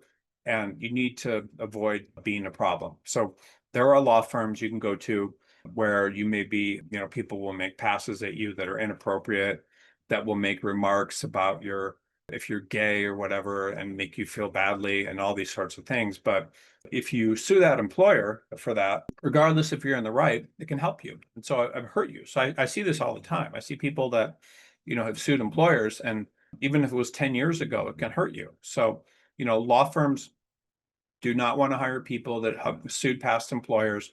They also are nervous about hiring people that have a history of filing a lot of lawsuits because they'll probably come against them if things go wrong. So you have to be careful. And I hate to say that, you shouldn't sue people that have wronged you. And in some cases, it could be very serious and you could make millions of dollars, which may be what you want to do. But in general, you have to be very careful. Sometimes attorneys from large law firms will move from a large law firm to a smaller law firm. So they will think that because their qualifications are so great, that they can go to a smaller law firm and move to a large law firm later. It does happen. You can move to a smaller law firm and move to a large law firm, but it's kind of, something that rarely works out. I was working with a guy went to Yale Law School, that had started his career at a major law firm, and then had decided he wanted to go to a small law firm because the hours would be better and all these sorts of things. And he got to the smaller law firm and the hours were the exact same. Law firms, by the way, if they bring in work, they're going to want you to do it because they make money. So you can move to a smaller law firm for thinking you're going to get better hours, and you may, but not always. And so if you move to a smaller law firm, this guy from Yale Law School, despite his record, couldn't get another job in a large law firm, even though he went to Yale Law School, because people were like, well, why would he go to a smaller law firm? He obviously wants a different lifestyle. He wants something different. Typically, the work of a smaller law firm is not going to be as sophisticated. So if you move to a smaller law firms will often think, you're not cut out for large law firms, or, whatever, or you didn't like it. And so they'll hire people from other large law firms. By the way, you can start your career at a smaller law firm. Sometimes, I've seen people like fail the bar twice and then finally pass it, and then, have to start at a small law firm. And then they end up moving to larger law firms over a period of, 5, 6 years. They'll start at a small law firm. They'll be in a really demand practice area, they move to a bigger law firm. And sometimes they can even get into larger law firms. But law firms want to see a sense of upward mobility. So anybody that's trying really hard and continually advancing, that's who you would want to hire if you're a law firm. They don't want to hire people that are moving down. So you really need to try to, stay where you're at. Large law firms have different training standards. People know the quality of work. If you go to work at Latham and Watkins, the quality of work expected is going to be perfect. If you go to work at a mid-sized firm, it may not be the same. The clients may be smaller. They may not have the same standards. And so, smaller law firms, people do not know what the quality of them is. Everyone knows that if you're working at Simpson Thacher, that the quality of work that Simpson Thacher requires is going to be very, very high. Whereas if you're at some mid-sized firm, they're not going to know, and the clients may not be as large. The clients may not have the same expectations. And so people move to smaller law firms because they want less pressure, or often because they can't get a job in another large law firm. So if you can't get a job in a large law firm, why? And, so law firms will often have, especially larger law firms, won't have a lot of incentive to hire someone from a smaller law firm. They want to hire people. If that person's moving up and hasn't moved down, they'll want to hire them. But there's plenty of candidates they can hire from large law firms where the quality of work's not suspected. They're not suspected they're going to move again to go to a large law firm and leave again. So that's just how it works, and it's unfortunate. One thing I will say that I don't like is many times people will, be at risk of, have a difficult time finding a job in a large law firm in the city that they're in. And so they move to a small law firm.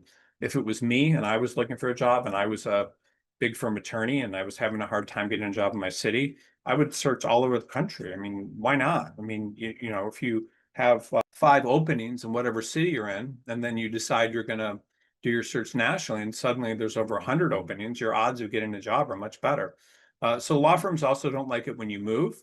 Attorneys, big firms will typically move, and the majority of them after 2 or 3 years or 1 year, and there's nothing wrong with that. Moving firms can actually be a good idea if you're at a big firm, because when you're a young attorney, you make mistakes, and you may have the best brand with partners, and so you can go to a new firm and do better.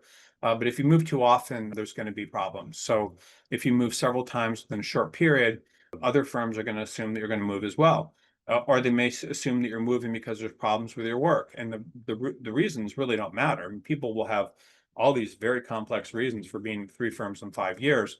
But it's a signal that if you're moving firms a lot, why would a law firm hire you and give you contact with a client and have you develop relationships with their clients and do work with clients if you're going to move? Why would law firms invest in training you and working with you to bring you up to speed with different matters? So they want to trust you that you're going to stay at that training. They're going to want to think that they can rely on you in the long term, that you're not going to walk away and leave them. If you're an attorney at a large law firm and you're billing out at $600 an hour, which is bringing in $1.2 million a year, and if you leave, all of a sudden, that $100,000 a month disappears, or other associates need to do it or whatever, and then they need to interview all these people and pay recruiters and take attorneys' time interviewing people. They don't want people that are going to leave, and you wouldn't either. People leave because they don't like the culture, they don't like the work, they don't like the clients or whatever. And you'll probably do the same thing on the next firm. So if you leave your firm too much, they're going to assume that they can't rely on you, they're not going to be able to depend on you. Maybe you don't get along with people, maybe you were left because there were problems with your work. And a lot of times attorneys will start off in large law firms, their work will be criticized, they won't feel like as good about themselves as they were when they're a student doing well, and they'll think, oh, there's something wrong with the firm, criticizing my work. Or when their work starts getting criticized, they lose confidence, and so they leave. And so that's a problem. So that tells firms, if you're moving too much, maybe there's problems with your work. And a lot of attorneys will start off at large law firms and their work will be criticized and they won't get up to the quality of work that they need. So they'll look for a new job. They get a new job, and instead of taking all this input and improving, they do the same thing. A lot of attorneys have substance abuse problems. It's very common. I mean, a high percentage of attorneys are alcoholics, and when you're drinking and things become an issue in your dependability or whatever, then people will often, when they get they get a bad brand for that, or they're asked to leave. And law firms just don't want to take that risk. They can hire people that aren't moving too much. So anytime you move firms, you need to be very careful. I have a relative that started his career at Skadden Arps, and he was asking me for advice. He was 20 years younger than me, and I was like, you need to go to Skadden and put your foot down, not leave, do the best work you can, because that's a great firm. It's never going anywhere, and it's only getting better. And there's no reason for you to move. You need to stay there as long as you possibly can. He did. He stayed there for 5 or 6 years. He got some job with a hedge fund, and then I don't know what happened, but he made like $5 or $6 million working there for 3 years, and then he basically retired at the age of 30 something. But you need to stay where you're at. Anytime you talk badly about a former employer, sometimes people will do it on social media. Sometimes people will do it in their interviews. Anytime you say something bad about a firm you're working at, the assumption is you're going to do the same thing with a new firm. And most large law firms have been around for decades or even 100 years. If you say bad things about them, it's the firm's not going anywhere. So why would you? It's what it is. And so if you're saying bad things about your law firm, typically the law firm's going to assume that you're the problem, that you just weren't able to get up to speed or work with them in the way you needed to. And it's a red flag. Law firms will assume that you'll say bad things about them. And so you can't do that. Most attorneys know this, by the way. I'm probably saying something that you already know, but it's just not good to, criticize your employer.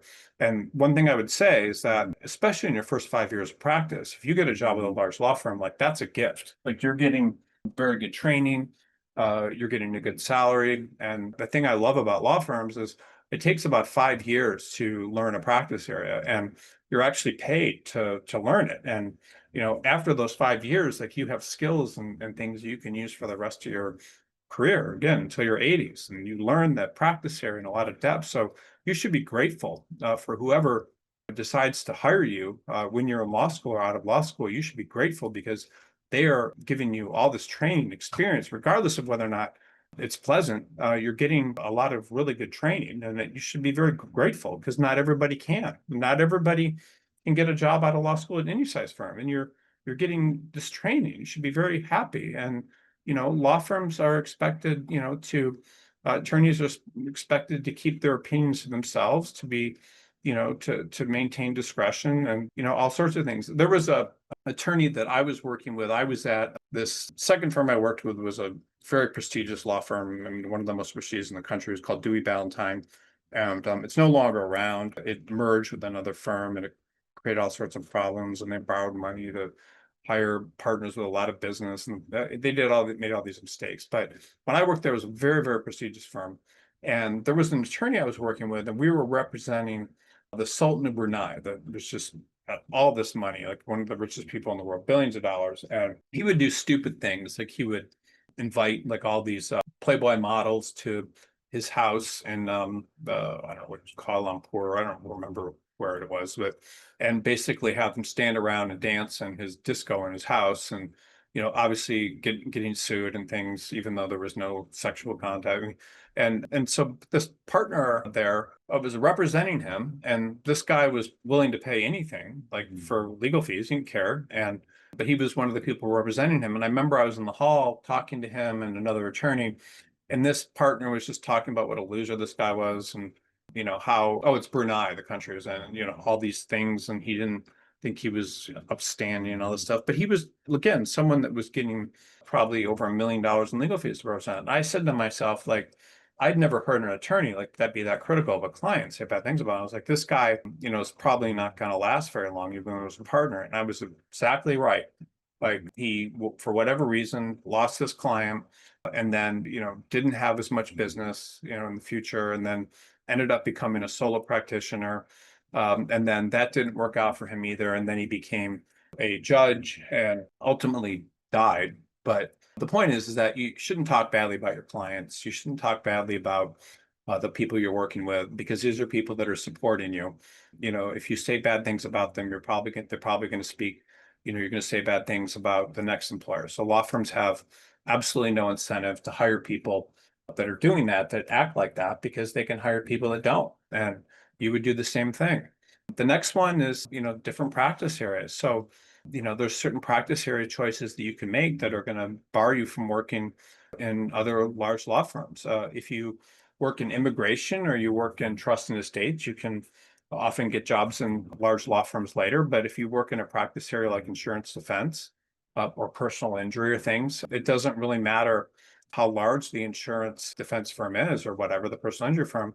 Law firms won't hire you because you're not getting the same type of experience. You're working maybe on auto accidents where the stakes aren't that high and where the quality of work isn't expected to be as high. So you're not getting the best training you could to be like the best litigator. And so, you're not working on premium work. You're working on law firm matters where the fees are very low, where you're expected to work through things very quickly, where Allstate Insurance isn't going to be reading all your briefs and stuff. They're just hiring someone that's very cheap and that's going to settle cases. And so the quality of work is often much lower.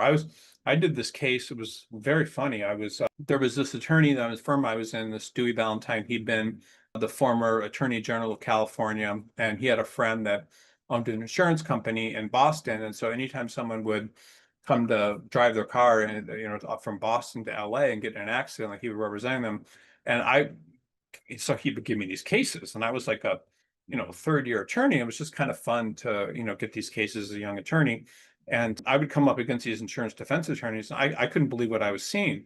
Like, they would write these motions and things where the paragraph spacing was off, and they might have cut and pasted something, and then the argument just stopped midway. I mean, there's very low quality work. And I had one thing happen that is kind of crazy. There was an arbitration, and I brought these stupid countersuits against for my candidate, for my client, like for hundreds of thousands of dollars that were kind of specious. They weren't really very good things. And so we went to this arbitration, and no one agreed on anything. And so they were responsible for filing something that's called a motion to set aside the arbitration verdict. So I had an arbitration verdict of like $400,000, just ridiculous. My client, and anyway, so these attorneys forgot to file this. And so the court ordered to enter the judgment for me for $400,000. And this is how low quality the work often is. And I'm not saying this happens all the time, these ones are, but the quality is often, there's typos, factual errors. Sometimes the legal reasoning doesn't make any sense. Things are cut and paste. And this isn't always the case, but this type of training that people get is not like a very high level. And so, because of this, large firms will not hire people with those backgrounds. Just the perception of lower quality work. Wherever you're working, if you're working at a small firm or whatever, I mean, you want to work someplace where you're pushed to do high quality work and where low quality work is not the norm. You want to be the best attorney you possibly can be, and you want to work with people that have high expectations for the quality of work that you do. Now, there are some insurance defense firms, by the way, that are world class that represent large companies and do very good work, but you want to work with the best people you possibly can. And so, you work in an insurance defense firm, starting salary is usually like 100,000 or something. In a large law firm, it's like 300 or whatever. So, they don't attract top attorneys. The people that work there don't do the best work. The quality of work's not expected to be very high. And so this removes the opportunities to move to a larger firm. So you want to try to get work that's of the highest quality where the expectations are the highest if you want to work in a large law firm. And I've seen people start out. I had one woman, she started out in she went to like, some average law school, Southern Methodist University, whatever, in Texas. And then she went to work doing healthcare law for a guy that was a former big firm attorney that had a sophisticated practice and went to University of Chicago Law School. And she worked for him for like, 3 or 4 years. And he was well known in the healthcare community of healthcare lawyers. And she ended up getting a job as a healthcare attorney, like in an AmLaw 50 firm, which is incredible. But she did that because she worked around someone that had, a very good reputation. And they knew that the training that she would receive working for him was very, very good. And I've had that happen all the time. I had a woman I recently placed that was at a mid-sized firm, and she got a job with a guy that was a solo practitioner, but he had been from, I don't know, Latham and Watkins for like 7 or 8 years, and got a job with him, and suddenly moved into an environment where the quality of work was expected to be much higher. So the other thing that hurts you if you want to get into a larger law firm, and there's nothing wrong with doing this type of work, but any type of consumer facing work where you're doing criminal law, not white collar, you're doing family law, consumer bankruptcy, consumer tax resolution, personal injury, immigration, residential real estate, foreclosure, sometimes trust and estates, you can get jobs in a large law firm. But these law firms, if you're working for individuals, the quality of work is not expected to be as high. And large law firms work for companies, they don't work for individuals. So, if you're a law attorney and you're working for a large law firm, you're working for large clients with a lot of resources and that are paying, tens, thousands, or hundreds of thousands of dollars a month. And so those law firms will expect very high quality, and you're working for a company as opposed to an individual. If you're an individual or small business, $25,000 a month is an astronomical sum, whereas a large law firm might not even want a client that does that. So only the largest and only the wealthiest people or most successful people can afford that. So large law firms, work for, corporations or businesses that, have deep pockets and all that sort of stuff. And so, large law firms just give me 1 second. We're almost done with the presentation. I just have to, someone here that's pounding on the door. Just give me 1 second. Sorry, my office. I don't know what's going on. But, okay, I apologize. Give me 1 second. We'll get back to this. Sorry, a second. That was a signature for something.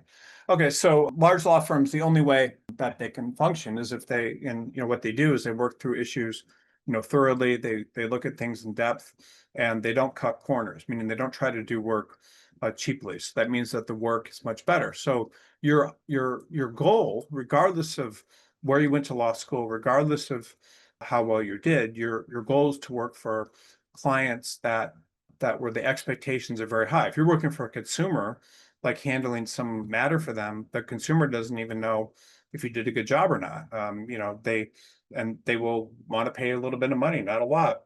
And so you need to put yourself, regardless of who you are, you want to put yourself in a position where you're hopefully working for the largest clients with the most at stake, that are willing to, want work done at a high level. And you could work for solo practitioners that do that, but that's the kind of training you want to work for. And so large law firms, if you haven't worked for them, will do things like, there'll be like some issues in the case. And so they'll ask you to write memos about it, like just that, cost tens of thousands of dollars instead of just filing something immediately.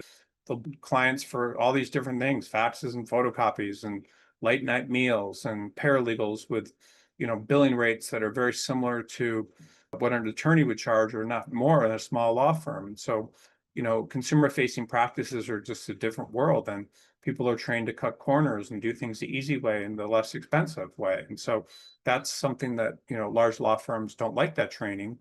And so if you have that, it's going to be very difficult to work in a large law firm. And this is the last one, just bad marks on your bar record or online history issues, so negative information on your bar thing. People do things that are bad or whatever and make mistakes. And so that undermines your credibility. But when I say bar issues or online history issues, I've seen people that have said in social media, like they don't like working in a law firm or something. And then law firms find this and they won't hire them. Or, you need to have a spotless record. You need to, talk positively on social media. You can't do things on social media that clients wouldn't like to see. You have to basically conform. And, it's very important. So people will do things like they'll get arrested for fights, they'll get DUIs, they'll things that this, the state law bar learns about. So that you can lose your job because of that. And, it's just you have to be careful. You have to be a good citizen. You have to be someone that looks like a lawyer that's doing things that are legal. And law firms don't like that. And it can, the attorneys are a brand. And so they want people with judgment, good character, they'll look good. So just a couple other ones here. The next one is, if you work as a solo practitioner or a very small firm, it can often be very difficult. People that are solo practitioners will often want to move to larger law firms. It's very difficult because they're working on their own. The clients are typically very small, don't have, high expectations, and the matters aren't as serious, and there's not as many people reviewing the work. So if you're a junior associate, a large law firm, like a mid-level associate may review your work, and then a senior associate may review the work before it gets to a partner. So the work has to be perfect. But you're working for a solo practitioner, no one knows the work quality for the most part. And there's exceptions, like I told you earlier about the healthcare attorney. But in most cases, small firm attorneys or small people working in solos are not marketable to large law firms unless you're doing something, unique. But most law firm, you can break into a large law firm sometimes.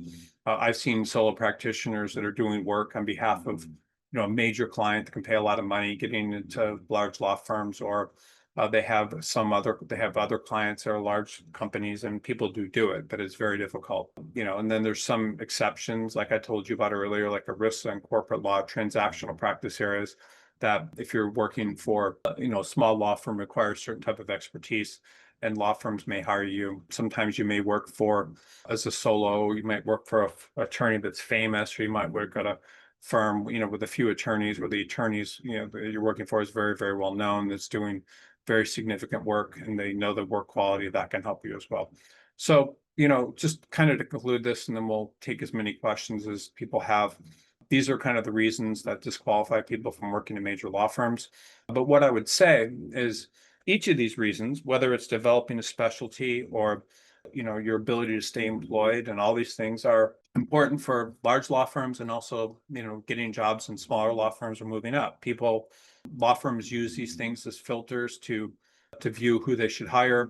The large law firms, if that's what you want to do, just remember that that's like the top 3% of attorneys, and even that top 3%, only about 1% is going to stay there in the long run, because they will make mistakes, they will quit, they will move too often, all these different things. So you need to really protect your record, and you need to do the things that are going to make you most marketable to law firms. And again, you can start out at a small law firm, with 3 or 4 attorneys, but do in the right practice area, and you can move to another law firm that's got 25 attorneys and do a really good job there, and then move to a firm that's got 50 attorneys. So people move, but they do the right things, and they don't make themselves look unfit for either small law firms or large law firms. And people come out of law school all the time. It's often the people that went to the best law schools that make the most mistakes. I saw a guy yesterday that was editor-in-chief of the Virginia Law Review, and then went to work in an important government position,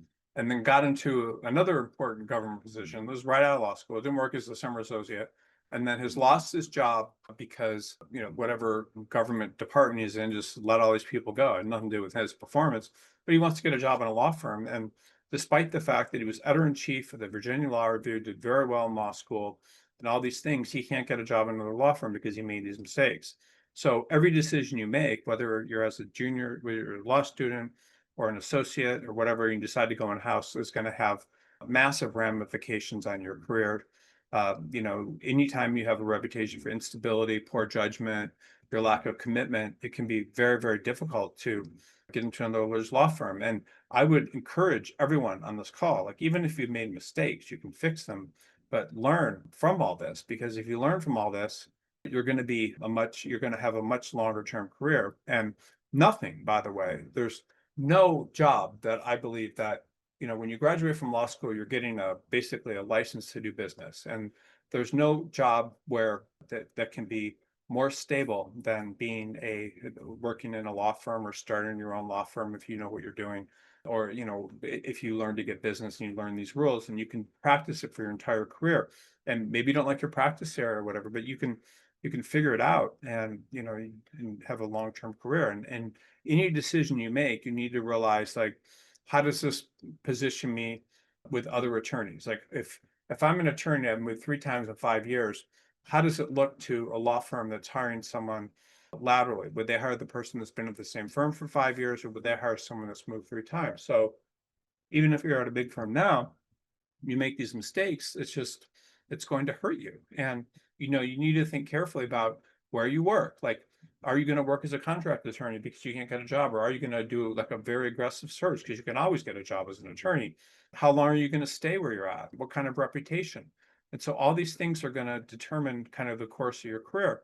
And you need to avoid the mistakes I'm talking about. You need to make sure you position yourself in the right way. You need to act like someone, that law firm would be proud presenting to its clients, is trustworthy, and all this sort of stuff. So this is kind of the nuts and bolts of it. I will say that 85% of all attorneys out there make the mistakes I'm talking about, and it limits them. And it's sad. I mean, why would you want to be part of that 15%? One of the biggest things to be part of that 15% is just drilling down into your practice area, like getting some sort of specialty, because the more specialized you are, the more marketable you are. Anybody, by the way, any candidate that comes to BCG that has, say less, 7 years of experience or whatever, that's an expert in some practice area, they've been doing the practice area their entire career. It doesn't matter if it's immigration, doesn't matter if it's workers' comp, it doesn't matter if it's corporate, whatever that practice area is. If that person is a expert and has been doing one practice area their entire career, regardless of where they went to law school, regardless of how well they did in law school, those people are marketable, because people hire specialists. And the more stable your career looks, the more, the longer you've been in a firm or whatever, the more marketable you're going to be. Okay, so I will take questions. We'll start, I think right now, anybody that wants can take a break. I would encourage you to ask as many questions as you have. You can ask them about what I'm talking about here. You can ask them about any, questions you have about your career and like what you should be doing, and, anything related to any of this. Let me just give you a thing. 1 second that we've talked about. So give me 1 second. This is interesting. Okay, 1 second. Yeah. Okay, so it does look like there's a lot of questions, which is great. So I will get to everyone's questions today, and any questions you have, feel free to ask them. And it can be about this or anything. Also, I would say that the odds are pretty good that almost everyone, the majority of people on this call, probably made a lot of mistakes that we're going to talk about today. And but I will tell you also how people have overcome those mistakes, if you have them, what your best career move is, almost, kind of regardless of how, senior you are or whatever. I'm sure I'm trying to fix this here. I don't know what I'm doing wrong. Right. Okay, well, I'll just kind of go with this. Okay, so we will go to questions. Oh, and by the way, if you ask questions and you're logged into Zoom, all of these questions are anonymous. So I'm not, sometimes people's names will show up when you log in, but I won't show anyone's name. I'll cut and paste it for What's easier? Just what I'm doing here. Oh, so, no, I did something wrong. So I'm just trying to figure something out. I don't know why this view is. It doesn't matter. Oh, here we go. So, okay, here we go. Okay, so the first question is, I was 2L student and I wanted to purchase your career coaching sessions. I tried several times, but yeah, so I honestly, like, I do these webinars and things. I can, if you email us, I can try to find a page for you to do that. I typically don't do a lot of those, even though, just because, it's a lot of time and it's expensive and that sort of thing. But I can, if you email us, I can send you a link to do that. But I don't do a lot of those. But I mean, you can usually get a lot of the answers at, on these webinars that can be helpful. Okay, I'm a mid-career and reside in the DMV, Washington, D.C. area. I'm a casualty of the federal cutbacks that done to Department of Justice after 10 years. Try to be strategic on my job. Vocation choices, the only bites I've gotten were out-of-state hybrid positions that required me to travel a minimum 4 times a month. I'm not a candidate for a large law firm, but I have a tax LLM and feel I'd be a great candidate for specialized medium or smaller firms. I'm not sure where I'm going wrong in my approach. Is this a way of asking, do you offer specific searches for mid-sized firms around the DC area? Okay, so what you're going through right now is very common. There are probably thousands of attorneys in DC that are in the same position you are. The problem is with law firms, they will typically have a choice of hiring people that are coming from law firms as opposed to not coming from law firms. And I'm sure you're aware there's different types of work that's done inside of the government. Sometimes it's sophisticated, but most of the time, a lot of times the hours aren't, it's just, it doesn't match what law firms are seeking. So you said that you've gotten this hybrid job, and what do you do to get a job? So one of the biggest problems is that in a market like Washington, D.C., there's probably more attorneys per capita there than there are anywhere. And so any type of job you would trying to get there is going to be extremely competitive. But your question is, can you get a position? And of course you can. So, but how do you do it? Well, the way to do it is typically you don't want to apply to positions like openings because you may be a good candidate for some of them, but in many cases, you're not going, they're going to choose people, that are from, law firms as opposed to working, coming from the government and being unemployed. So how do you find a job? So, there's all these ways to do it, that people don't think about. You can look at, if you look at just to do a search for tax attorneys at Washington, D.C., you can see all of these different law firms and individuals and things that do it. And there's going to be a lot of them. So, there's probably hundreds of people. There's over 10 pages of tax attorneys and things that do that. So, what do you do? So the way to find these jobs really is to go and to look at all of the different types of all of the law firms in Washington, D.C. that do this. And then you go and you would send them, this is a small tax firm of 4 people. It looks like it's POTUS tax law. So here we go. And I'm just, getting a random one here. I don't know why I can't pull up this attorney here, John POTUS. Okay, so we'll look at John POTUS. So this is John POTUS, the managing attorney of this tax law firm. And he's done all this stuff. And I would bet that, based on the work he's doing, he looks like he's got an LLM from Georgetown. It's a small law firm. This law firm is not getting probably any unsolicited applications. So what I would do is I would find the hundreds of people like this guy and apply to them. And that's just in Washington, D.C. So imagine, maybe you're admitted in Virginia and you this kind of thing for the entire state of Virginia, you will get jobs. And even just applying to this one guy, if he has work and it's something, maybe you got trial experience in the Department of Justice, or you've got this, if he has work, he may give it to you and he may hire you. And this is just one firm. And, again, there's going to be an incredible number of, law firms and individuals that do this type of work. Here's another guy, Charles Ray Jr. And it's just one guy. And, he's someone you could apply to. So this is what attorneys don't do. like attorneys, when they're looking for jobs, they don't think about, they only look at job openings. And this guy does international commercial transactions, other tax related stuff. He went to Haverford and doesn't even say, oh, then he worked for this congressman. So this guy also worked for the government. And then he looks like he went to University of North Carolina, and it's just him. So there are probably in Washington, D.C., hundreds of little law firms like this. That's just in Washington, D.C. And so people don't think, they think, oh, I only need to apply to the large law firms. I need to apply all these things. And this is what every person on this call needs to do. Like, you cannot rely on job sites to find a job. You can't rely on job sites, because if there's an open job somewhere, it's going to be distributed on LinkedIn or Indeed or Law Crossing. And because of that, you're going to be competing with everyone else. And the law firms are going to choose people that are currently working in law firms.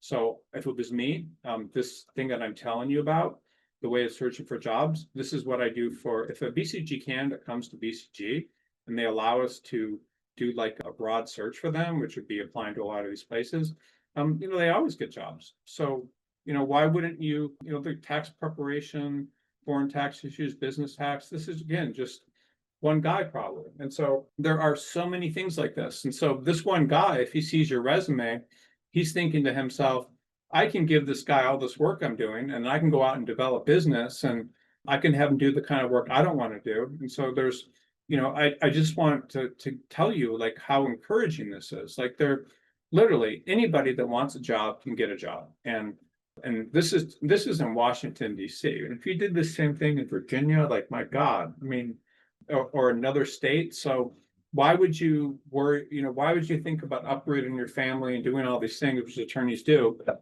when there are plenty of opportunities and wherever you are? And why does this work? It works because if this person doesn't get resumes ever, no one's applying to work with whoever this guy is, and he's got all this work. He probably doesn't want to do it all himself. He would love to give it to someone else. He would love to only work on certain types of matters and other types of matters.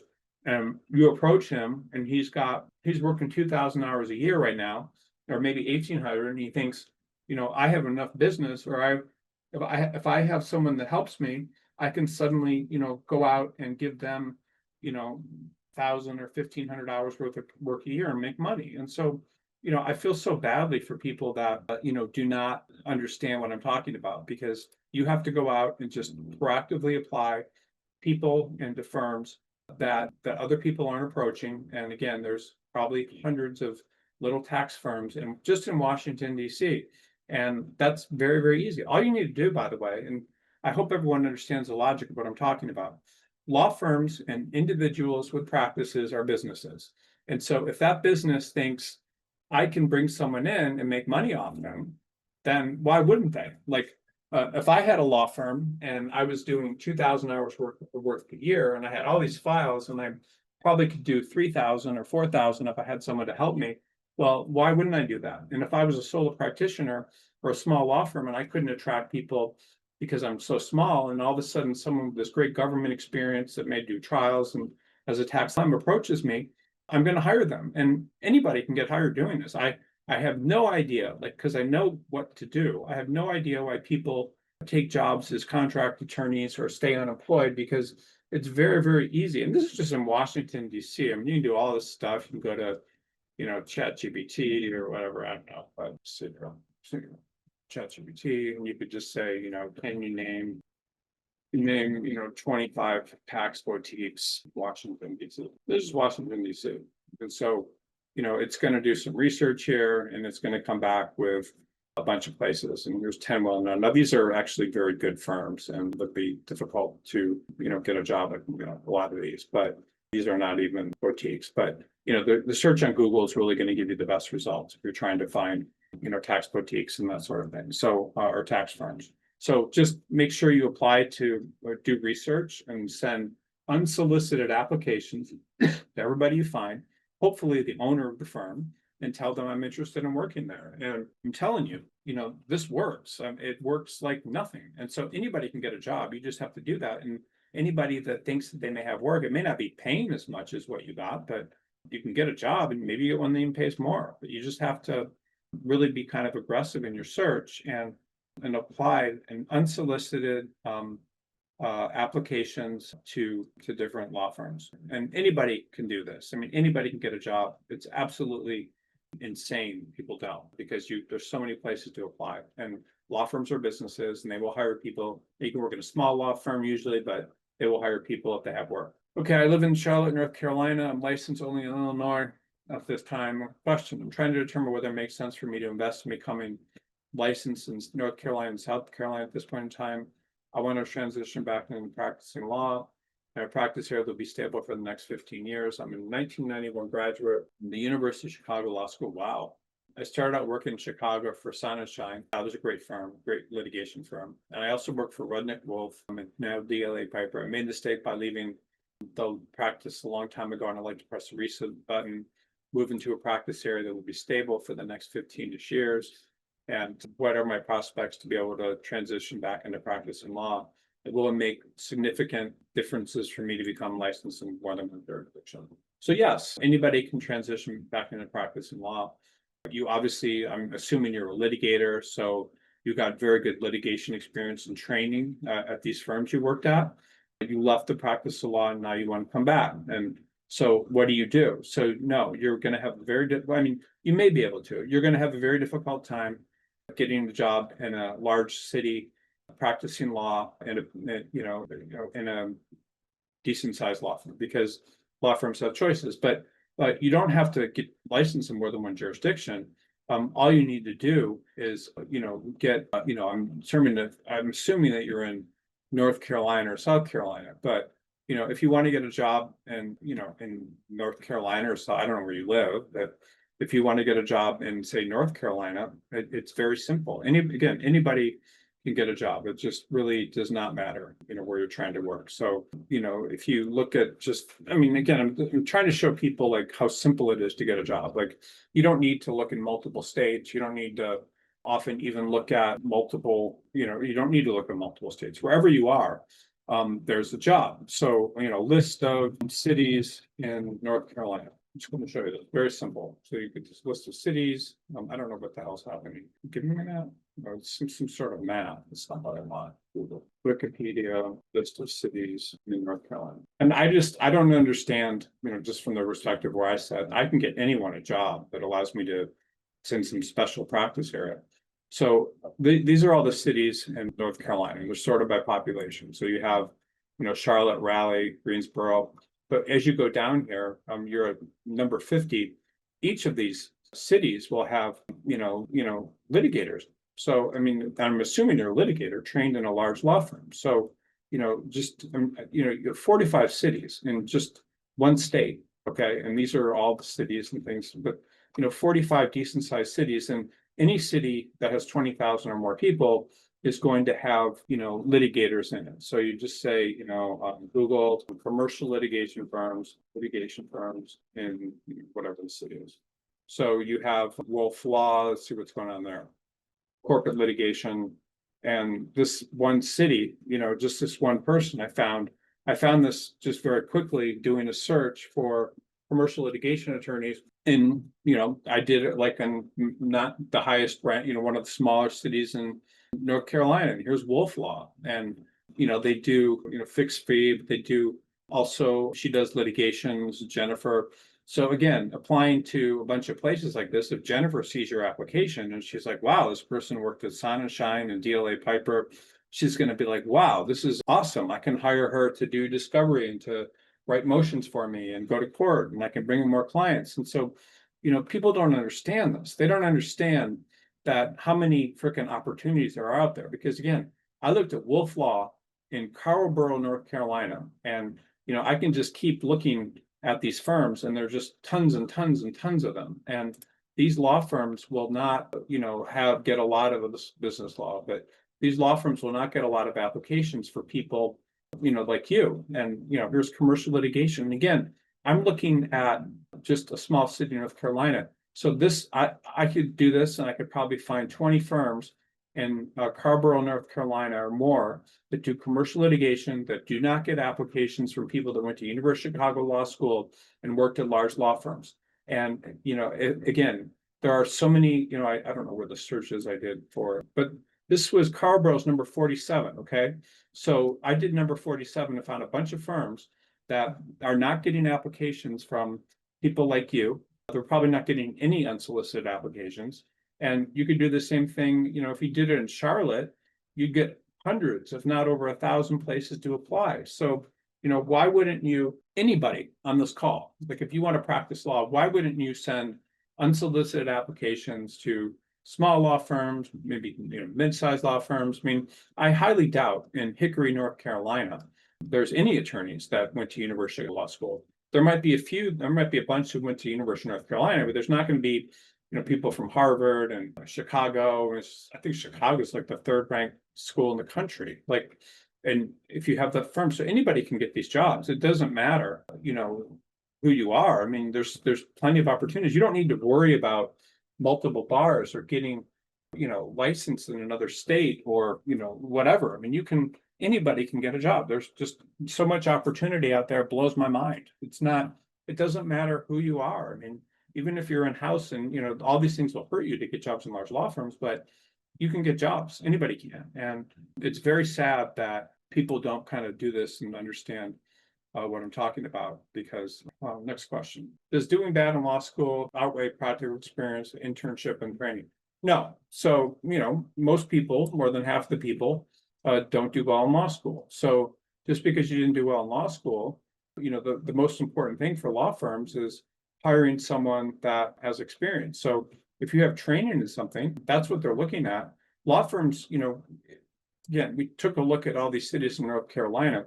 Law firms do not care how you did in law school. Law firms only really care, how you did in law school. The only time it matters is when you're coming out of law school, because that's the only thing they have to compare you against. But once you come out of law school, you could be at the bottom of your class and, it doesn't matter. It was funny, I am friends with a guy that was a tenured professor at, Syracuse University Law School, and he was talking about Joe Biden.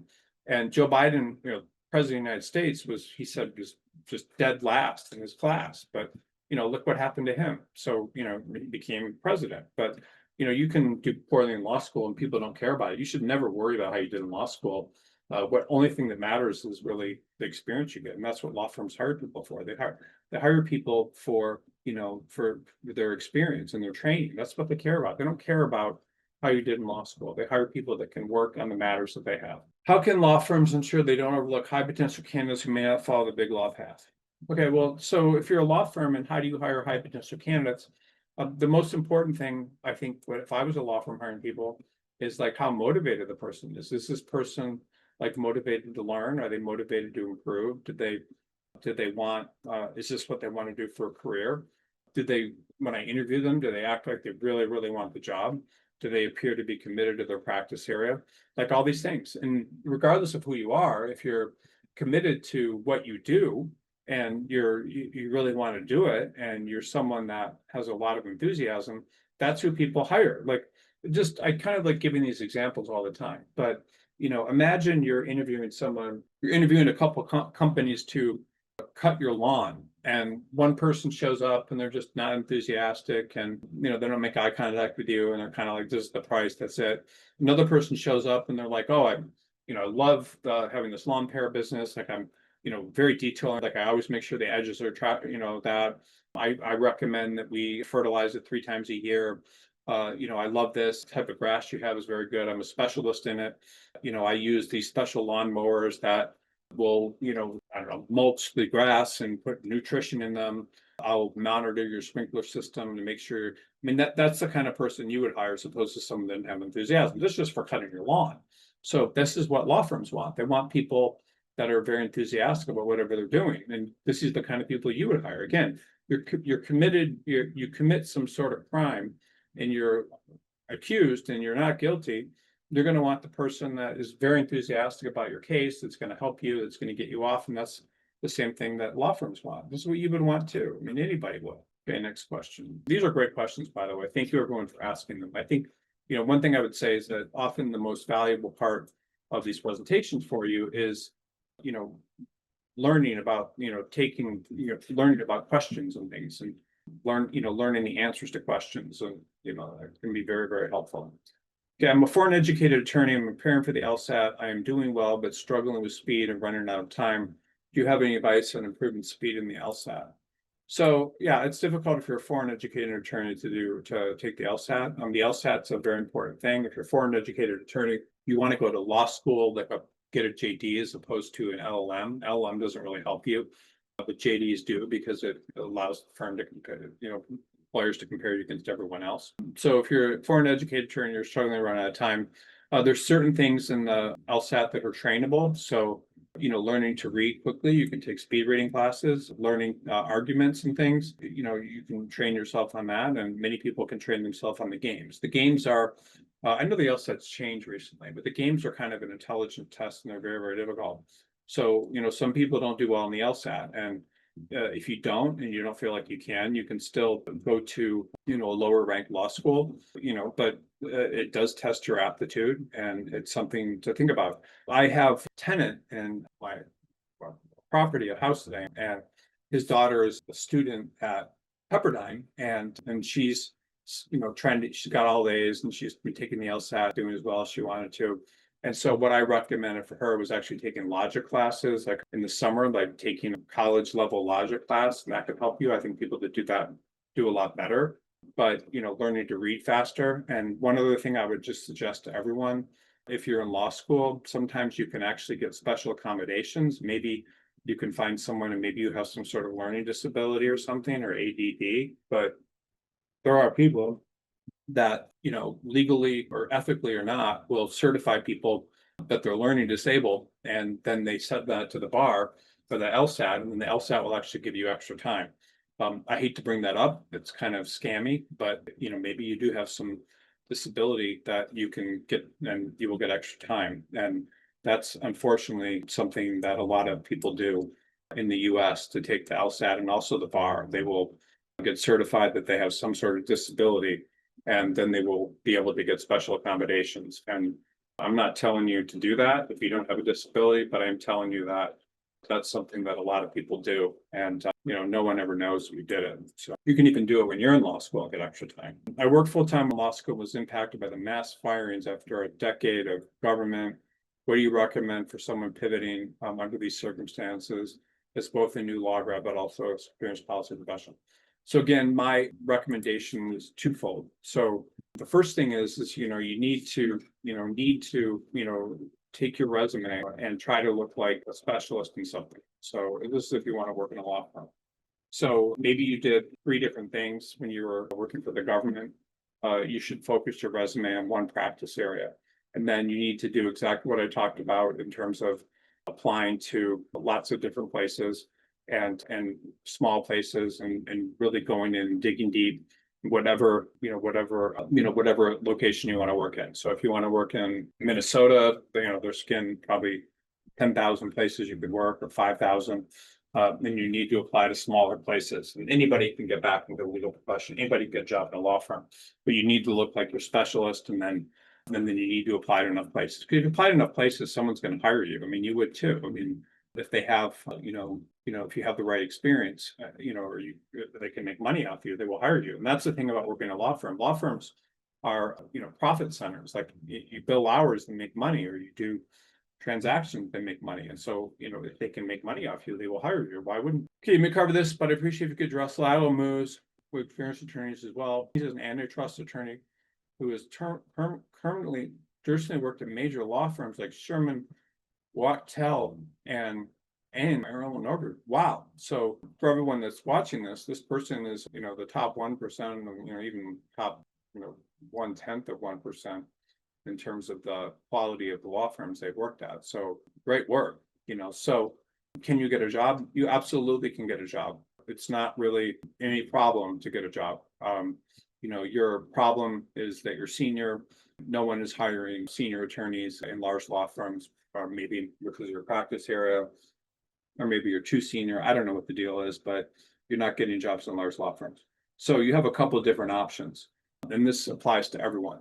So this person, I'm guessing, is in New York City, and you're applying to all these big firms in New York City, and you're not getting any traction. And you're not getting any traction either because your practice area isn't enough demand, maybe you're doing corporate well, I don't know, M&A, or I don't know, but whatever you're doing, your practice area isn't in enough demand, or there's enough people that they don't need of counsels. They just have plenty of people to do it at a lower level or mid-level.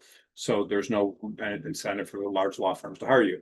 Now, I will say that with that type of pedigree, if you did a national search and you started applying to jobs and things all over the country, like in smaller markets and larger markets, even at large firms and smaller markets, you would get something. And oh, I'm sorry, your antitrust. That's actually a kind of a difficult practice area. So we'll talk about that in a moment.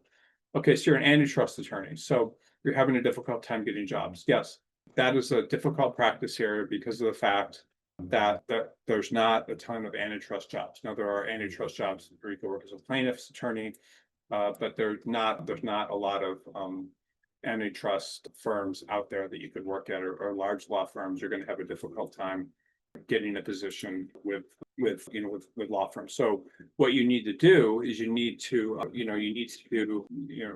apply to boutiques. I'm trying to do a search here, which I'll show you in a minute. Trust law firms in Washington, D.C.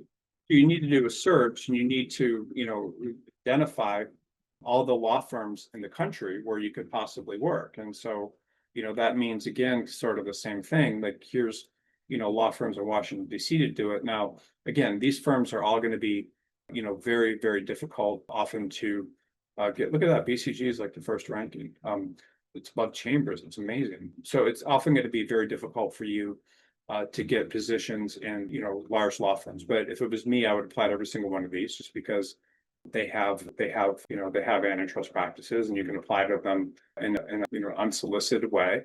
Then you have all these boutique firms. You can see that Google gave you, and so you have Schindler, Cantor, and again, Cohen and Gresser. Those are good firms. And then so you have these firms in Washington, D.C. And then you can also do the same search for firms in New York. You can do the same search for firms in, let's just see, Chicago. Maybe there's firms in Chicago that do it, antitrust. And so you have the same thing, the larger firms, and there's BCG again, but you have Ulmer Stahl and all these things. So your goal really is to apply to Goldman, Ishmael. I'm sure you didn't apply there. The goal is to apply to every single firm that you possibly can find that does this sort of work. And I guarantee you, like something like Elmer Stahl or Goldman Ishmael, you possibly could get a position in. It's this is a firm that probably doesn't have a lot of attorneys. Say they have a decent amount. They do antitrust in Chicago. So you have a list of largest U.S. cities. So you have this list of the United States by population. You have Dallas, Charlotte, Las Vegas. Most of these cities are not going to have antitrust attorneys, but there may be ones in Philadelphia, firms.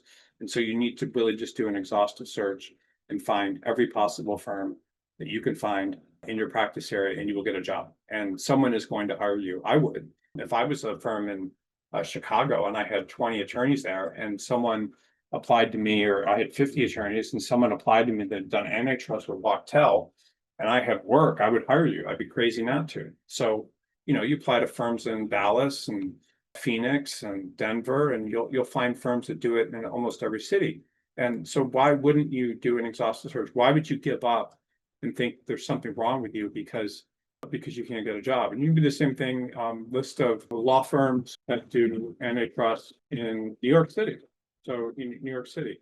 And so, you have this. So you are not going to find a job in most cases, working at, trying to get positions at the largest law firms. You're going to find positions by really kind of digging in deep and looking at, a lot of firms. And so here we're getting all these boutique firms, and, Wachtell, I don't know how they can call them a boutique, but I guess so, and, you can really find, a lot of different types of firms to do it. So let's see here, big law, like boutique, strategy. So you dig deep. Everyone should dig deep. Like, you can't rely on job sites. You are absolutely insane if you're relying on job sites to get a job. Now, they can supplement your search, but anytime there's something a little off with you, like you may be in the, you may not have, you may be senior or whatever, you can always find jobs. Like, you are employable. Like, you are easily employable. You just need to apply to enough places and enough cities and smaller firms, because who wouldn't hire you? Like, even if you're 20 years out and you have experience at these firms and you've done antitrust, who wouldn't hire you if they have the work and if people like you aren't applying? So it's absolutely insane that people like you will give up because they can't find these roles and they're only trying to apply to the biggest firms. You apply to smaller firms and mid-sized firms, specialized firms, and you do it in New York, you do it in other cities. And I'm guessing there's over 1,000 opportunities. And out of those 1,000 opportunities, probably 800 of them are never seeing resumes of your caliber that are unsolicited. And so if you apply to them, you'll get a job. So people follow all these bad ways of doing things. They may rely on a recruiter that's got a couple jobs, or they may apply to, if a senior position comes up, they may apply to competing with hundreds of other people. I mean, hundreds, but a lot. So anybody, you can get a job. And again, everyone on this call, I just want to give you a little bit of, pep talk here. Everyone on this call should do, to do a broad search. Now, if you need to be in New York, you need to find every little antitrust place there, or New Jersey or whatever, but you need to find every possible firm you can. And again, everybody in this call can work in a law firm. You just need to do the right type of search. And again, small firms, if they can make money off you, will hire you. What should I do if I'm not getting enough work in my current firm? So the job of an attorney is to always have work. So the second work dries up, you're done. So that means, if you don't have enough work at your existing firm, you go to another firm, or it means you need to create work. So what does create work mean? Create work means you find partners and people to work with that have work. So you try to align yourself with people that have the most work. You work on things and you find things to be done. You ask for things you can help to do the firm, memos, articles, whatever. You create work. You don't sit there and not do anything. You have to make work for yourself, and you have to figure out how to add value. Even if the law firm doesn't have current clients, you say, can I write articles? Is there research that I can do to help the firm? You find partners and things to give you work. So if you have your own practice, you have to create work and find things to do. Partners, their job is to go to clients and find extra work to be done and generate revenue. So everybody needs to create work. That is like the number one rule of being an attorney. Like, you need to not just do work, you need to create work. So you find work to be done, you come up with ideas for work, you ask, you find, if you're working on a matter, you find extra things that the client can do. You ask to do additional research, you do whatever you can to make work. And that makes us successful lawyers. Successful lawyers are able to generate work, and they're able to find things to be done and encourage people to use them to do work. And that's what you need to do as an associate or wherever you are. But your big question is, if I'm not getting enough work. So if there really isn't enough work, then you need to find another job where there is work. I mean, it's pretty simple. I mean, that's, your job is, if there's not enough work, you find work, and you figure out how can you get work. Okay, well, doing consumer facing legal work hurt my chances of getting a job with a major law firm. So yes and no. So there are different types of consumer work. There are certain practice areas like immigration or trust in estates where law firms will hire people that have that experience, even if they're not coming from major firms. The training is very good. So you have to, think about, like, if you're in a consumer facing position, like, what is what practice area am I in? Do large law firms do it? So large law firms, by the way, they do all these consumer facing practice areas. I mean, not all of them, but a lot of them do. They'll do, I'll just see if I can share a page here that shows you the consumer facing work. So if you get in the right consumer facing practice area, you can, if you do very well at it, you have an opportunity to potentially get a position in a large law firm. So what are those consumer facing practice areas? I would say not education. ERISA is one. Family law is one. I mean, it's difficult to get a job in family law but a big law firm, but immigration's one, labor employment's one. Sometimes if you're, doing defense, let's see what else you got here. Real estate, trust and estates is one. So your big ones are really going to be trust and estates, immigration, and family law. Like, if you do really well in those, there are large law firms that do that type of work, but not a lot. But people do move successfully from, smaller law firms doing that type of work to larger law firms. Okay, so it's a good question. So this person says, I'm specialist here, M&A antitrust work. And by the way, I pride myself as being one of only several hundred practitioners in the country with expertise doing that. Yeah, I mean, that's great. So, if you have that type of experience, you can take it to large firms, you can take it to small firms. There's not a lot of people like you, which is very smart. So anytime you're in a practice area where, anytime you're in a practice area where there's not a lot of people, it's going to, it's a very smart thing to do because, regardless of the stage of your career, and if the law firms have a hard time finding someone like you, they're going to be very well off. Okay, how can I transition from a small firm to a big law firm without starting over my career? Well, so, large law firms will, if they have openings, will hire the best person they can get. And so if you're in a very specialized practice area and type of practice area that large law firms do, typically that will be corporate, commercial litigation, real estate, things like that. If you're in a practice area like that, and you do a very good job in it, and you move to larger and larger firms, which you can do. You can start out a small firm with that expertise. You can move to a mid-sized firm, and then you can get better and better at your practice area. And the better you get, and the more specialized you are, the more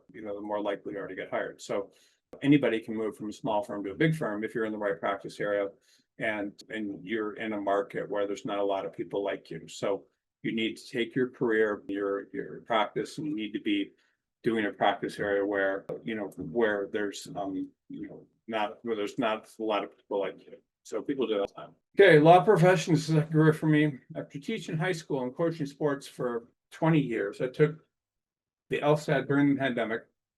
I just graduated from law school and feel like I can do any type of law. I've been working as a generalist attorney, as a paralegal for a year. How do I appeal to employers and having trouble knowing what type of law to practice?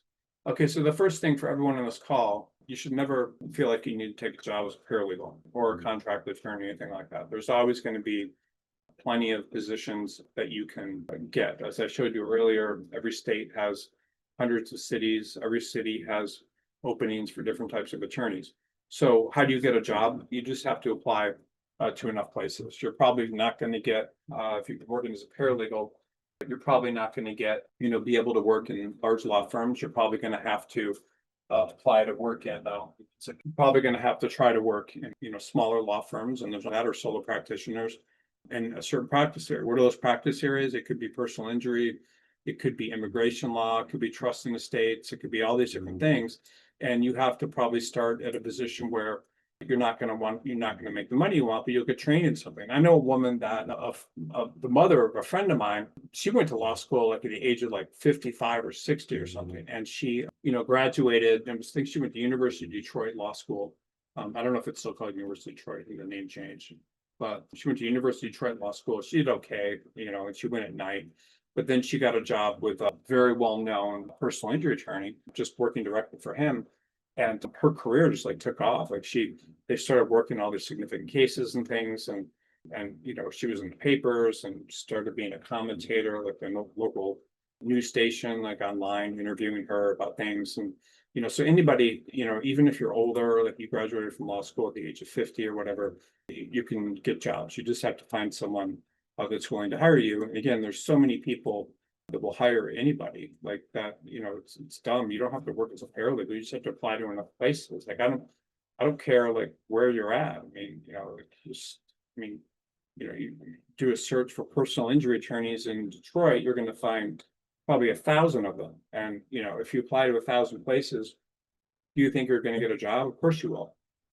Someone is going to have the ability to make money off you or need help, and no one needs to work as a paralegal or a contract attorney. There's too many opportunities out there. It's absolutely insane.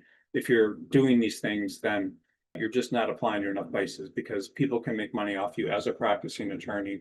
If you get a law degree, you should be practicing. It doesn't matter how well you did in the LSAT. You may not have an aptitude for doing complex work and figuring out complex things, but anybody can learn personal injury or immigration or family law. Those don't require, high IQs and things. I mean, anybody can get a job doing that. So, if you don't know what practice area you want, there's really two choices. You can do, transactional, which is real estate, corporate, and that sort of thing. You can do transactional, or maybe even trust in estates, or you can do litigation. Those are your two choices. Everybody, you think about all these practice areas, like where am I going to have passion? Where am I going to like the best? But really it boils down to either doing transactional or litigation.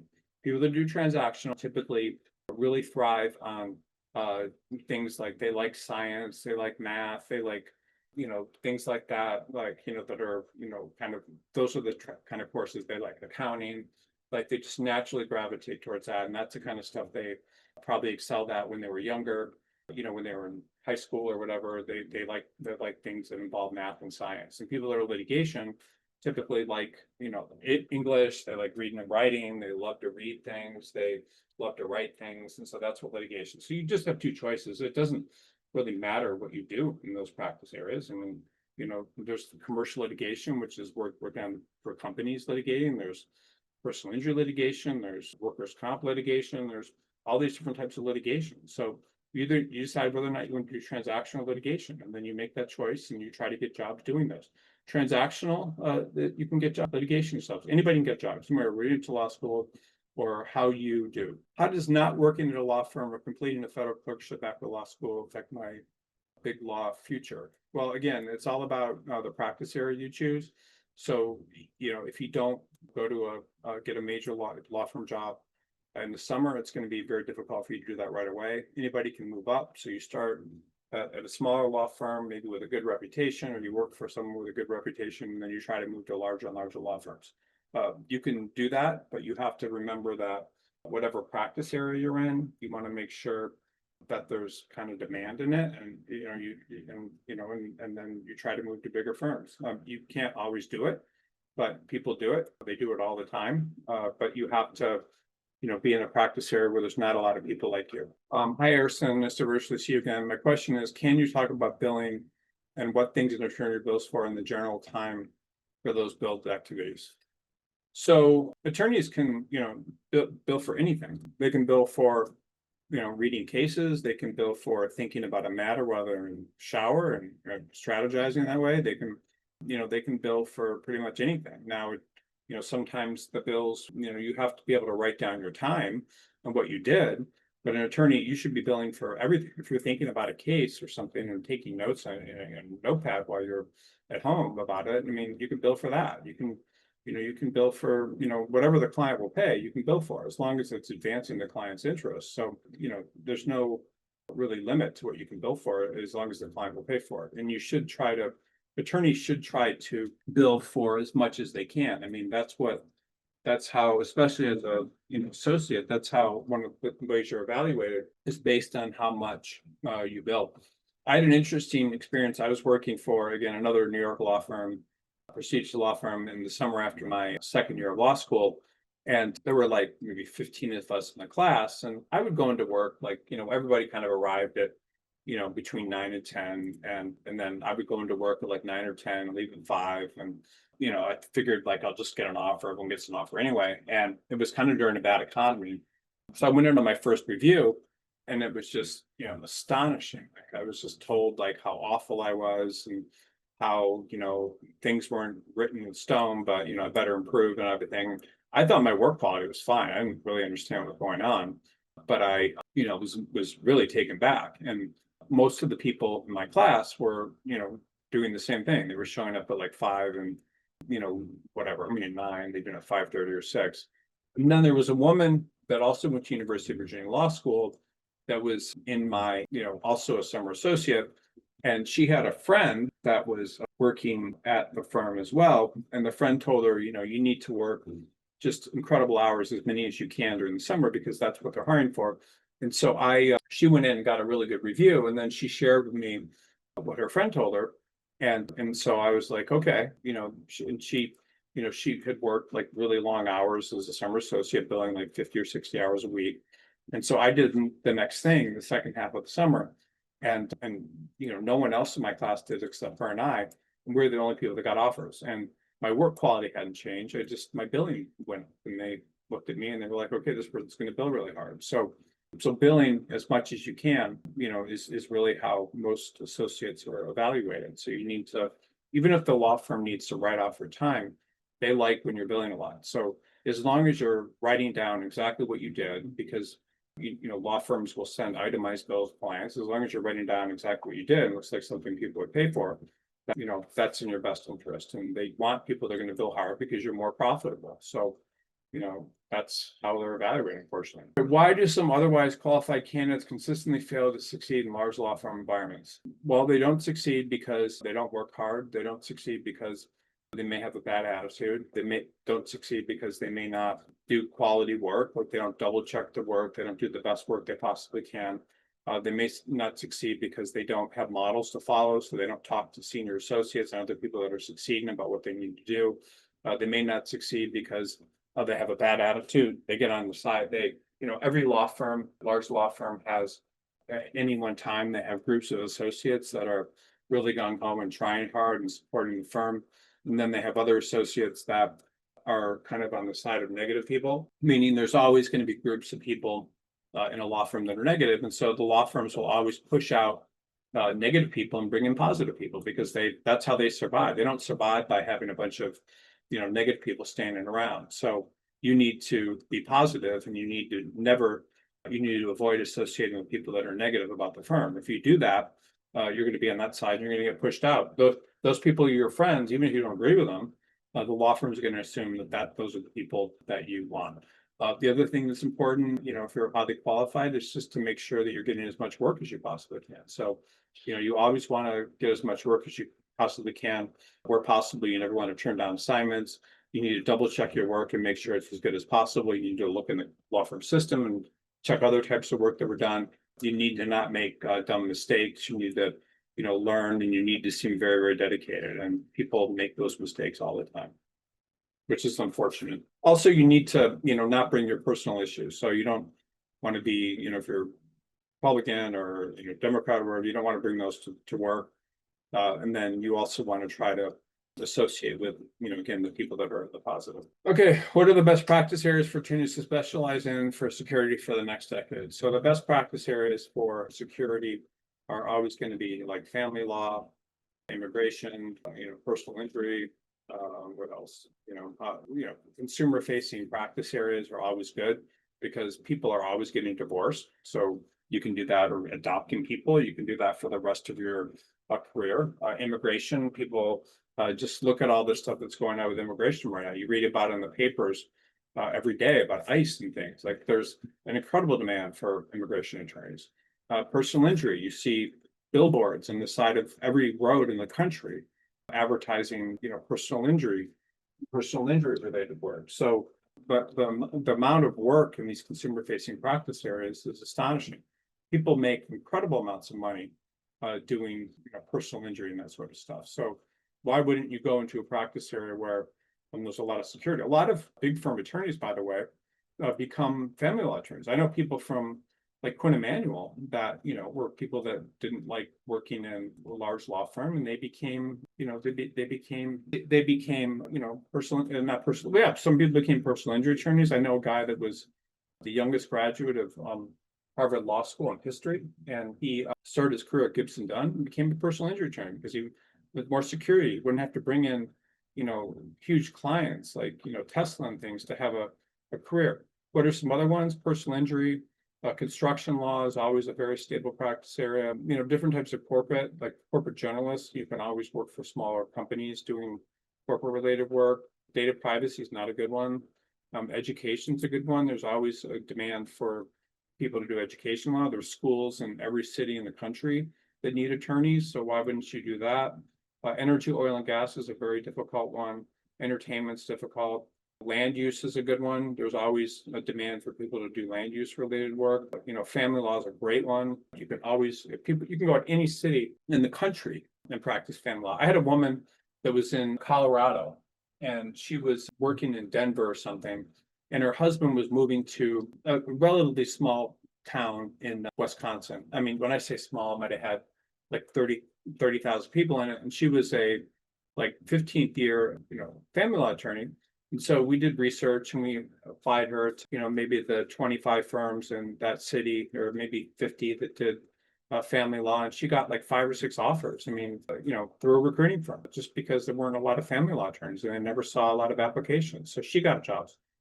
Things like, medical malpractice, plaintiff's work or anything that's a good practice area. Immigration is an incredible practice area. Labor employment plaintiff's work can be a good practice area. Real estate can be okay. I mean, that's hard. Telecommunications hard. Trust in estates is an amazing practice area. Anybody can do trust in estates. There are all sorts of, there's even like websites you can go to that will teach you how to get business as a trust and estates attorney. And you can do incredibly well. In Malibu, where I live, I was looking at some office space, and there was a really nice piece of office space. It was like in the old courthouse, and it was this beautiful office that was the actual courtroom. And the guy that was renting it had graduated from like Loyola Law School like 5 years ago, didn't get hired anywhere, and started his own trust and estates practice in Malibu. And the woman that was showing it to me that owned the building was like, yeah, this guy's incredible. Like, he started his practice out of law school and he's already bought a $5 million house. So, I mean, it's all these things you could do. Tax controversy, you probably see ads of, people doing that all the time. So there are all these practice areas where there's a ton of employment stability. Like you don't need to work in a large law firm. You can be a family law attorney and become incredibly successful. I mean, family law attorneys bill out at like $500, $800 an hour, and they always have plenty of work. A lot of them don't enjoy it, but that's a practice area where there's always work. So anybody that graduates from law school can do all these practice areas where there's a lot of opportunity. Why would you become a paralegal or contract attorney when attorneys from the largest law firms in the country are figuring out and becoming very successful personal injury attorneys, or very successful immigration attorneys, or whatever? I know several people that did this, but I know one guy that graduated from like Southwestern Law School at night, didn't do well, was kind of unemployed. I think he was managing like a stereo installation business, if you can imagine, like just nothing. But then he got a job like working for a solo practitioner doing personal injury law. And he did that for like 1 or 2 years and realized that, in personal injury, like the main thing is just bringing in the client. I mean, you bring in a client in personal injury, person's been in an auto accident, injured, like there's obviously, usually the liability is pretty clear, and you're not like doing very complex law. You're filing a lawsuit and then doing some discovery and settling it. So he figured he'd do that himself.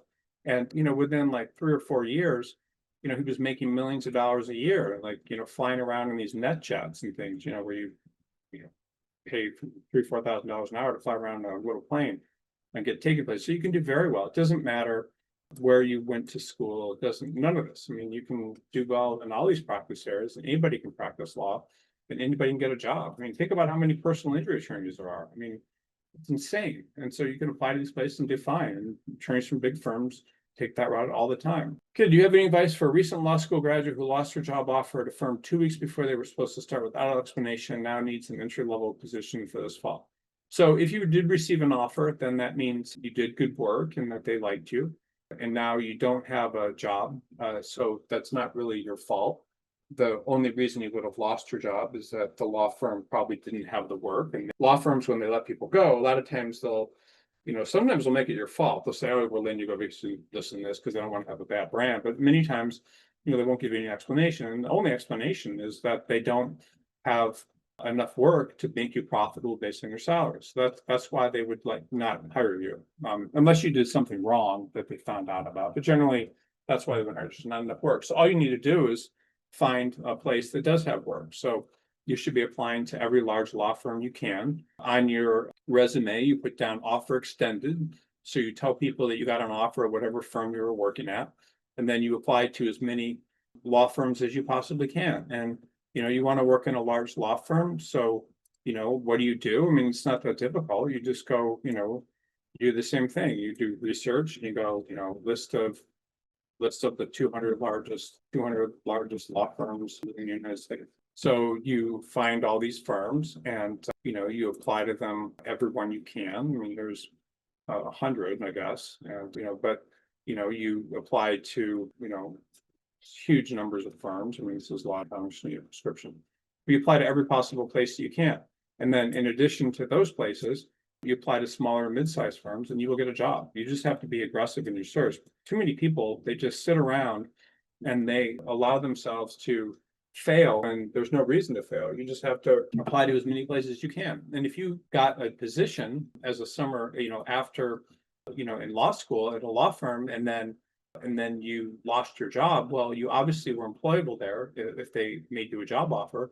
So other large law firms that see that will be like, great, the firm must have just not had enough work. And then you can apply to those. We should also apply to smaller and mid-sized firms. You just need to get out there and apply to as many possible places as you can. And hardly anybody does that. I don't really understand why, but you know, why does having too many law firms on my resume hurt my chances with major firms? It hurts your chances with major firms because it shows instability. It shows that maybe you were leaving because there was problems with your work. Maybe you were leaving because people didn't like you. I mean, not like you because you didn't like the environment and you just didn't like the law firm. Maybe maybe you're not going to be happy at the next firm. So just put yourself in the position if you were hiring someone. So if you were hiring a nanny to take care of your kids, and you were presented with one nanny that had this, that had been working for the same family for like 7 years or 5 years, and then you were presented another nanny that had been in that 5 years that worked for four different families. Well, maybe you like them both equally when you interview them, but you're going to be like much more impressed with the nanny that worked at one place for 5 or 7 years because they're going to figure like they must have liked her. She must have been doing a good job. She's stable. She's not going to bounce around. And so you like that nanny and that's who you would hire. So you have to think about the way law firms think about things, and they're going to hire the person that's most likely to stick around. And they're going to hire the person that's most likely to stick around because that's good for business. It's good for business because it's very difficult to hire someone new. They have to go out in the market and advertise. It takes partners time. That new person's going to need to get up to speed with whatever matters and whatever clients. The clients are kind of like the instability of having. So that's why it hurts you. So if you want to leave, if you move around too much, it's going to hurt you. So my advice to everyone is, if it was me and I had to do it over again, what I would do would be I would try to stay at a law firm as long as I can, because there's really not going to be, in most cases, a lot of difference between large law firms or wherever you're working. Okay, I previously worked at a big law right out of law school, but I had to resign because I did not pass the bar. I'm now a bar attorney. What recommendations do you make to get into a large law firm? So it's very common for attorneys, believe it or not, to join large law firms and fail the bar a couple of times. I was representing someone or talking to someone the other day who was applying for a recruiter role, and she'd worked at Cravath, Swaine and Moore, which is one of the top law firms in the world in terms of prestige, probably in the top 5 in the country, maybe even top 3.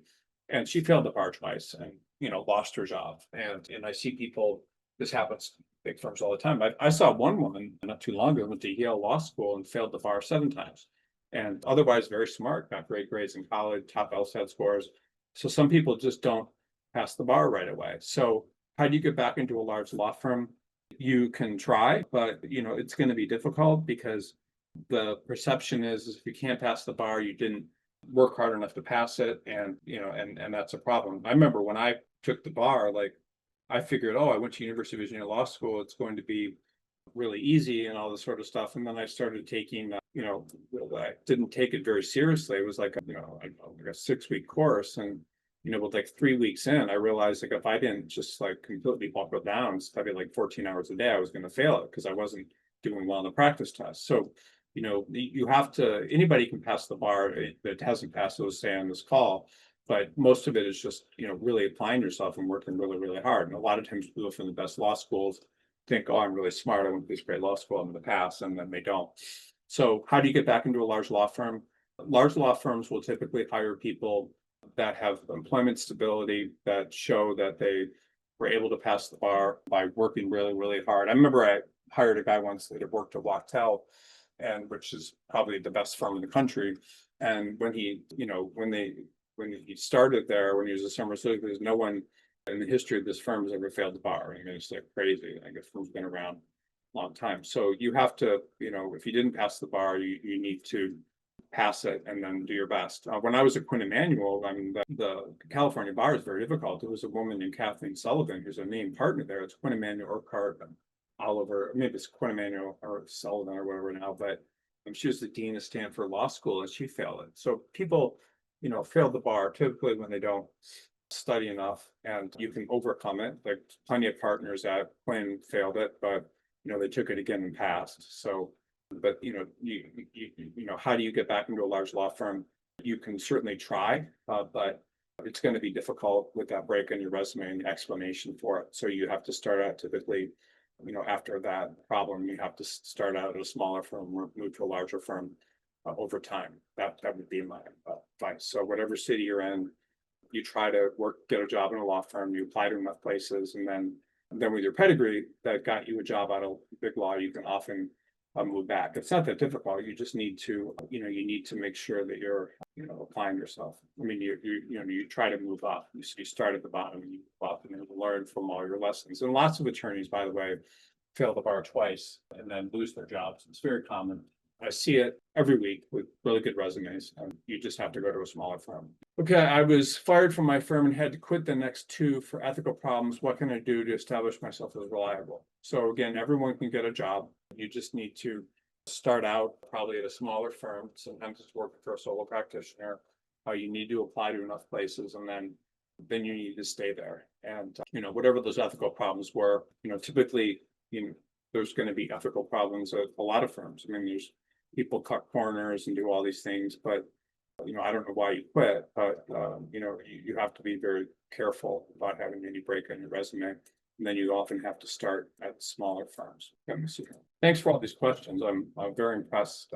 There's not a ton of questions left, so well, actually there are a few, but I will answer all these. So if you have any more questions, I can ask. Okay, I'm a litigation attorney with 1 year of big law experience and a district court clerkship ending September 1st.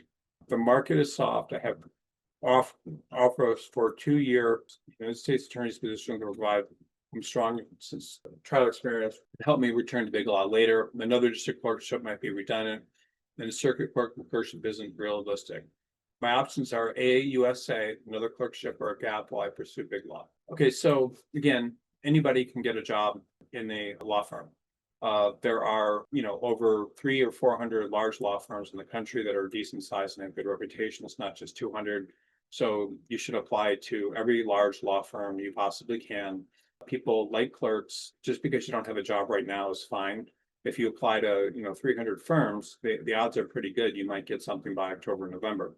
Most people don't do that. So you need to apply to every possible firm you can. If you're a clerk, you don't need to apply to openings. You should be applying to firms that don't have openings. That's what all clerks do. When I work with a clerk, like I will make sure that they apply to, a couple hundred firms and they'll get jobs, but most people don't. They only apply to openings, or they only apply to firms in their city. But if you're a federal district court clerk, someone will hire you. You just need to apply to enough places. Should you go into do another clerkship? It's okay to do another clerkship, but typically your job is to go in and do a clerkship and kind of get out. If you are clerking in Wisconsin and you get a job in New York and the district court there, that actually looks very good because that's a more competitive jurisdiction. But in general, you want one clerkship's enough if you're not doing a circuit court clerkship. Do you want to work in the AUSA? Do you want to do another clerkship, or do you want to get a job in a law firm?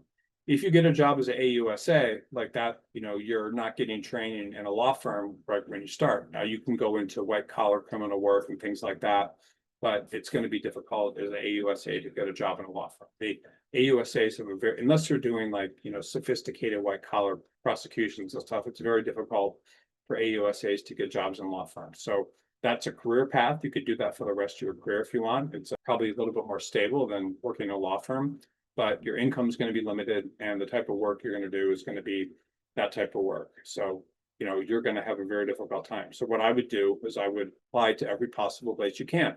And it doesn't need to be like the largest firms. You can start your career at a mid-sized firm doing commercial litigation, which is the type of jobs you should be applying to, and have a very good career in law firms. If you step away from that and you work as a AUSA, it's going to be difficult. Now, if you have the option of another clerkship, I would go and apply to as many places as you possibly can right now, and you should get a job. What I did, I actually got fired from the clerkship. I was supposed to be in the 2-year clerkship, and around June, I was in this city called Bay City, Michigan, which is it was the only district court. It was in a post office, and working for a federal judge, and got fired. Now, I didn't get fired. I quit, but I was in a meeting where it was pretty obvious I was going to get fired. And I was fired basically because the judge was very far right, and some of the stuff he was doing, there was a court reporter, and she was very against it. And a lot of these people in the courthouse were against him. And so I got on their side and been friends with them, and which was just absolutely insane. So he didn't stop liking me, found problems with my work, and fired me. But or was, called me to a meeting where it was clear I was getting fired. So I quit. So I mean, I was going to be fired. It was like 2 minutes into the conversation, and it was obvious that he was probably going to fire me. So I quit. But the point is that I got fired, and I was in Bay City, Michigan. I was, I was engaged, and so I got fired, and I got fired like in probably like mid-June. So it was too late for me to take the bar. I had a tier clerkship. My offer with a firm I was in New York was to go back, and after 2 years, but I didn't want to go to them and say that I was leaving my clerkship. I was too embarrassed. So, and I was in Bay City, Michigan. When I got fired, my fiance concluded that there was something wrong with me, and I wasn't a good catch, and actually left me. And so I was fired. I lost my fiance. I was in this small town. I didn't have the bar because I didn't plan on taking the bar until after the clerkship, or like the last 6 months of the 2 years I was to take the bar. And so I just decided I would go on to the Westlaw. I would research the maybe 100 firms in Los Angeles that I'd find all the firms I possibly could in Los Angeles that did commercial litigation. Then I went to the Staples. I bought really nice stationery. I printed like 100 or 200 letters. I sent them to all these firms in Los Angeles, and I got interviews at Walk-ins. I got them at all these great firms, and ended up getting a job at Quinn Emanuel, which I was so excited about. And without the bar, I'm coming from a small town, not doing the most prestigious clerkship. I mean, I went to UVA, I was on law review and all this stuff, but I worked in a big firm in the summer. My point is that I was able to get a job fairly quickly. Like, I sent out all these letters, and within 2 weeks, I was being flown out to LA and probably had like 7 or 8 interviews and 3 or 4 job offers. So, it's, after being fired from a clerkship. And the thing is that, because I was in this small town, most of the clerks that worked there would go to work in, law firms in Detroit. There were 5 big law firms. Maybe, one would get a job with them every 3 or 4 years. They go to Detroit, or they go to small law firms in Michigan. And I ended up at this like major US law firm where I got like a signing bonus, and they paid for me to take the bar. So anybody who has a clerkship can get a job. You just need to apply to enough places. And when I went to California for the first time for these interviews, I'd never been to California. I'd never been to LA.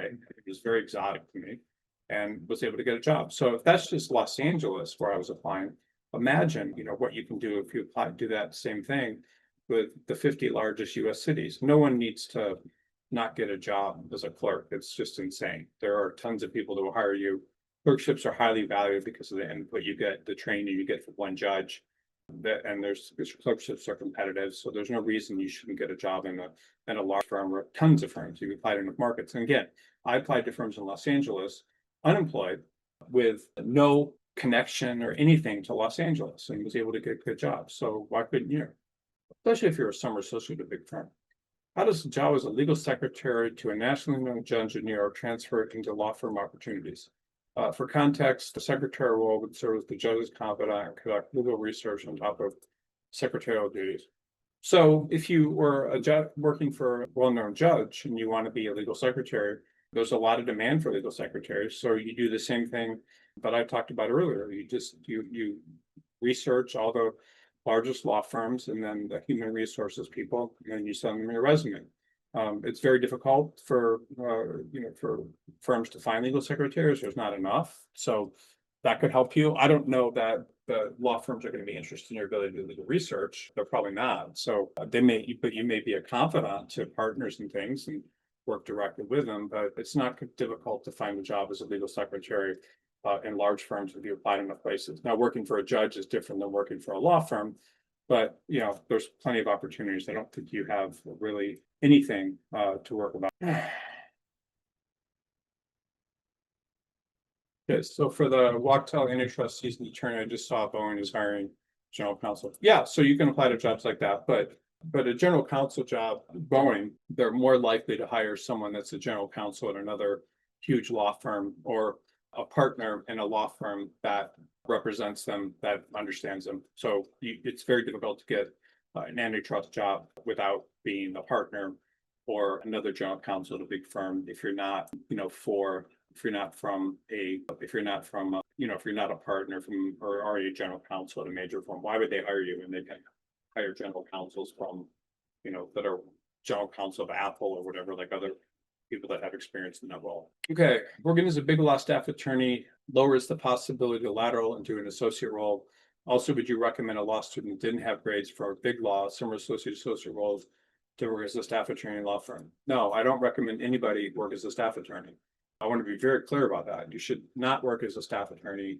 You should not work as a contract attorney. You should not work as a paralegal. Anybody can get a job as an attorney in a law firm.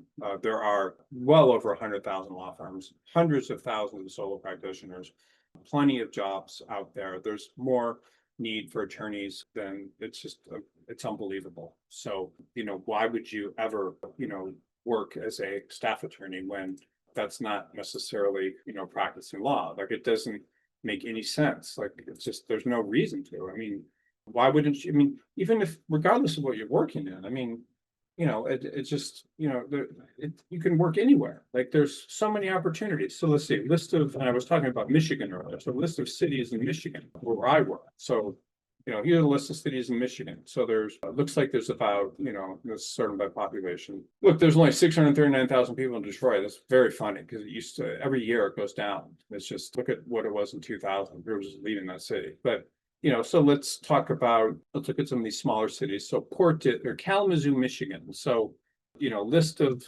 personal injury attorneys in Kalamazoo, Michigan. So, want to get a job somewhere, here's all these personal injury attorneys you can work for. I mean, again, there's pages and pages of them. It's just, on and on and on and on and on. So you can get a job as an attorney anywhere. You do personal injury, you could do, what could you do? You could do trust in the states, Kalamazoo. So search. Why trust in the state?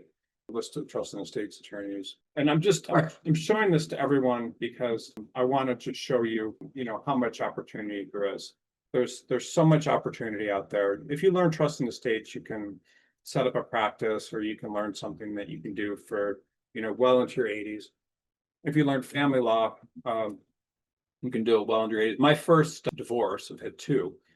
My first divorce, I hired a family law attorney, and he was in his late 80s. And when he represented me, and I remember he had his own office building, and I drove by this office building for at least another 10 or 15 years. It was a small office, like after my divorce, and his sign was still up there. And eventually it went down, and the place came up for sale. But I mean, like 15 years later, so I mean, I don't know if the guy was like 100 or whatever, but you can do this with all these practice areas. You can do it with trust in the states. You can do it with, whatever. I mean, there's so many places to work. So why in the world, would anybody take a job as a staff attorney when you can learn all these practice areas? You can learn personal injury, you can learn trust in the states, you can learn anything. And there's plenty of people that will treat you, and, if you're a personal injury attorney, maybe you can only afford to pay someone 80,000 or 60,000 a year. But again, you can learn that practice area and then do something for the rest of your life and make,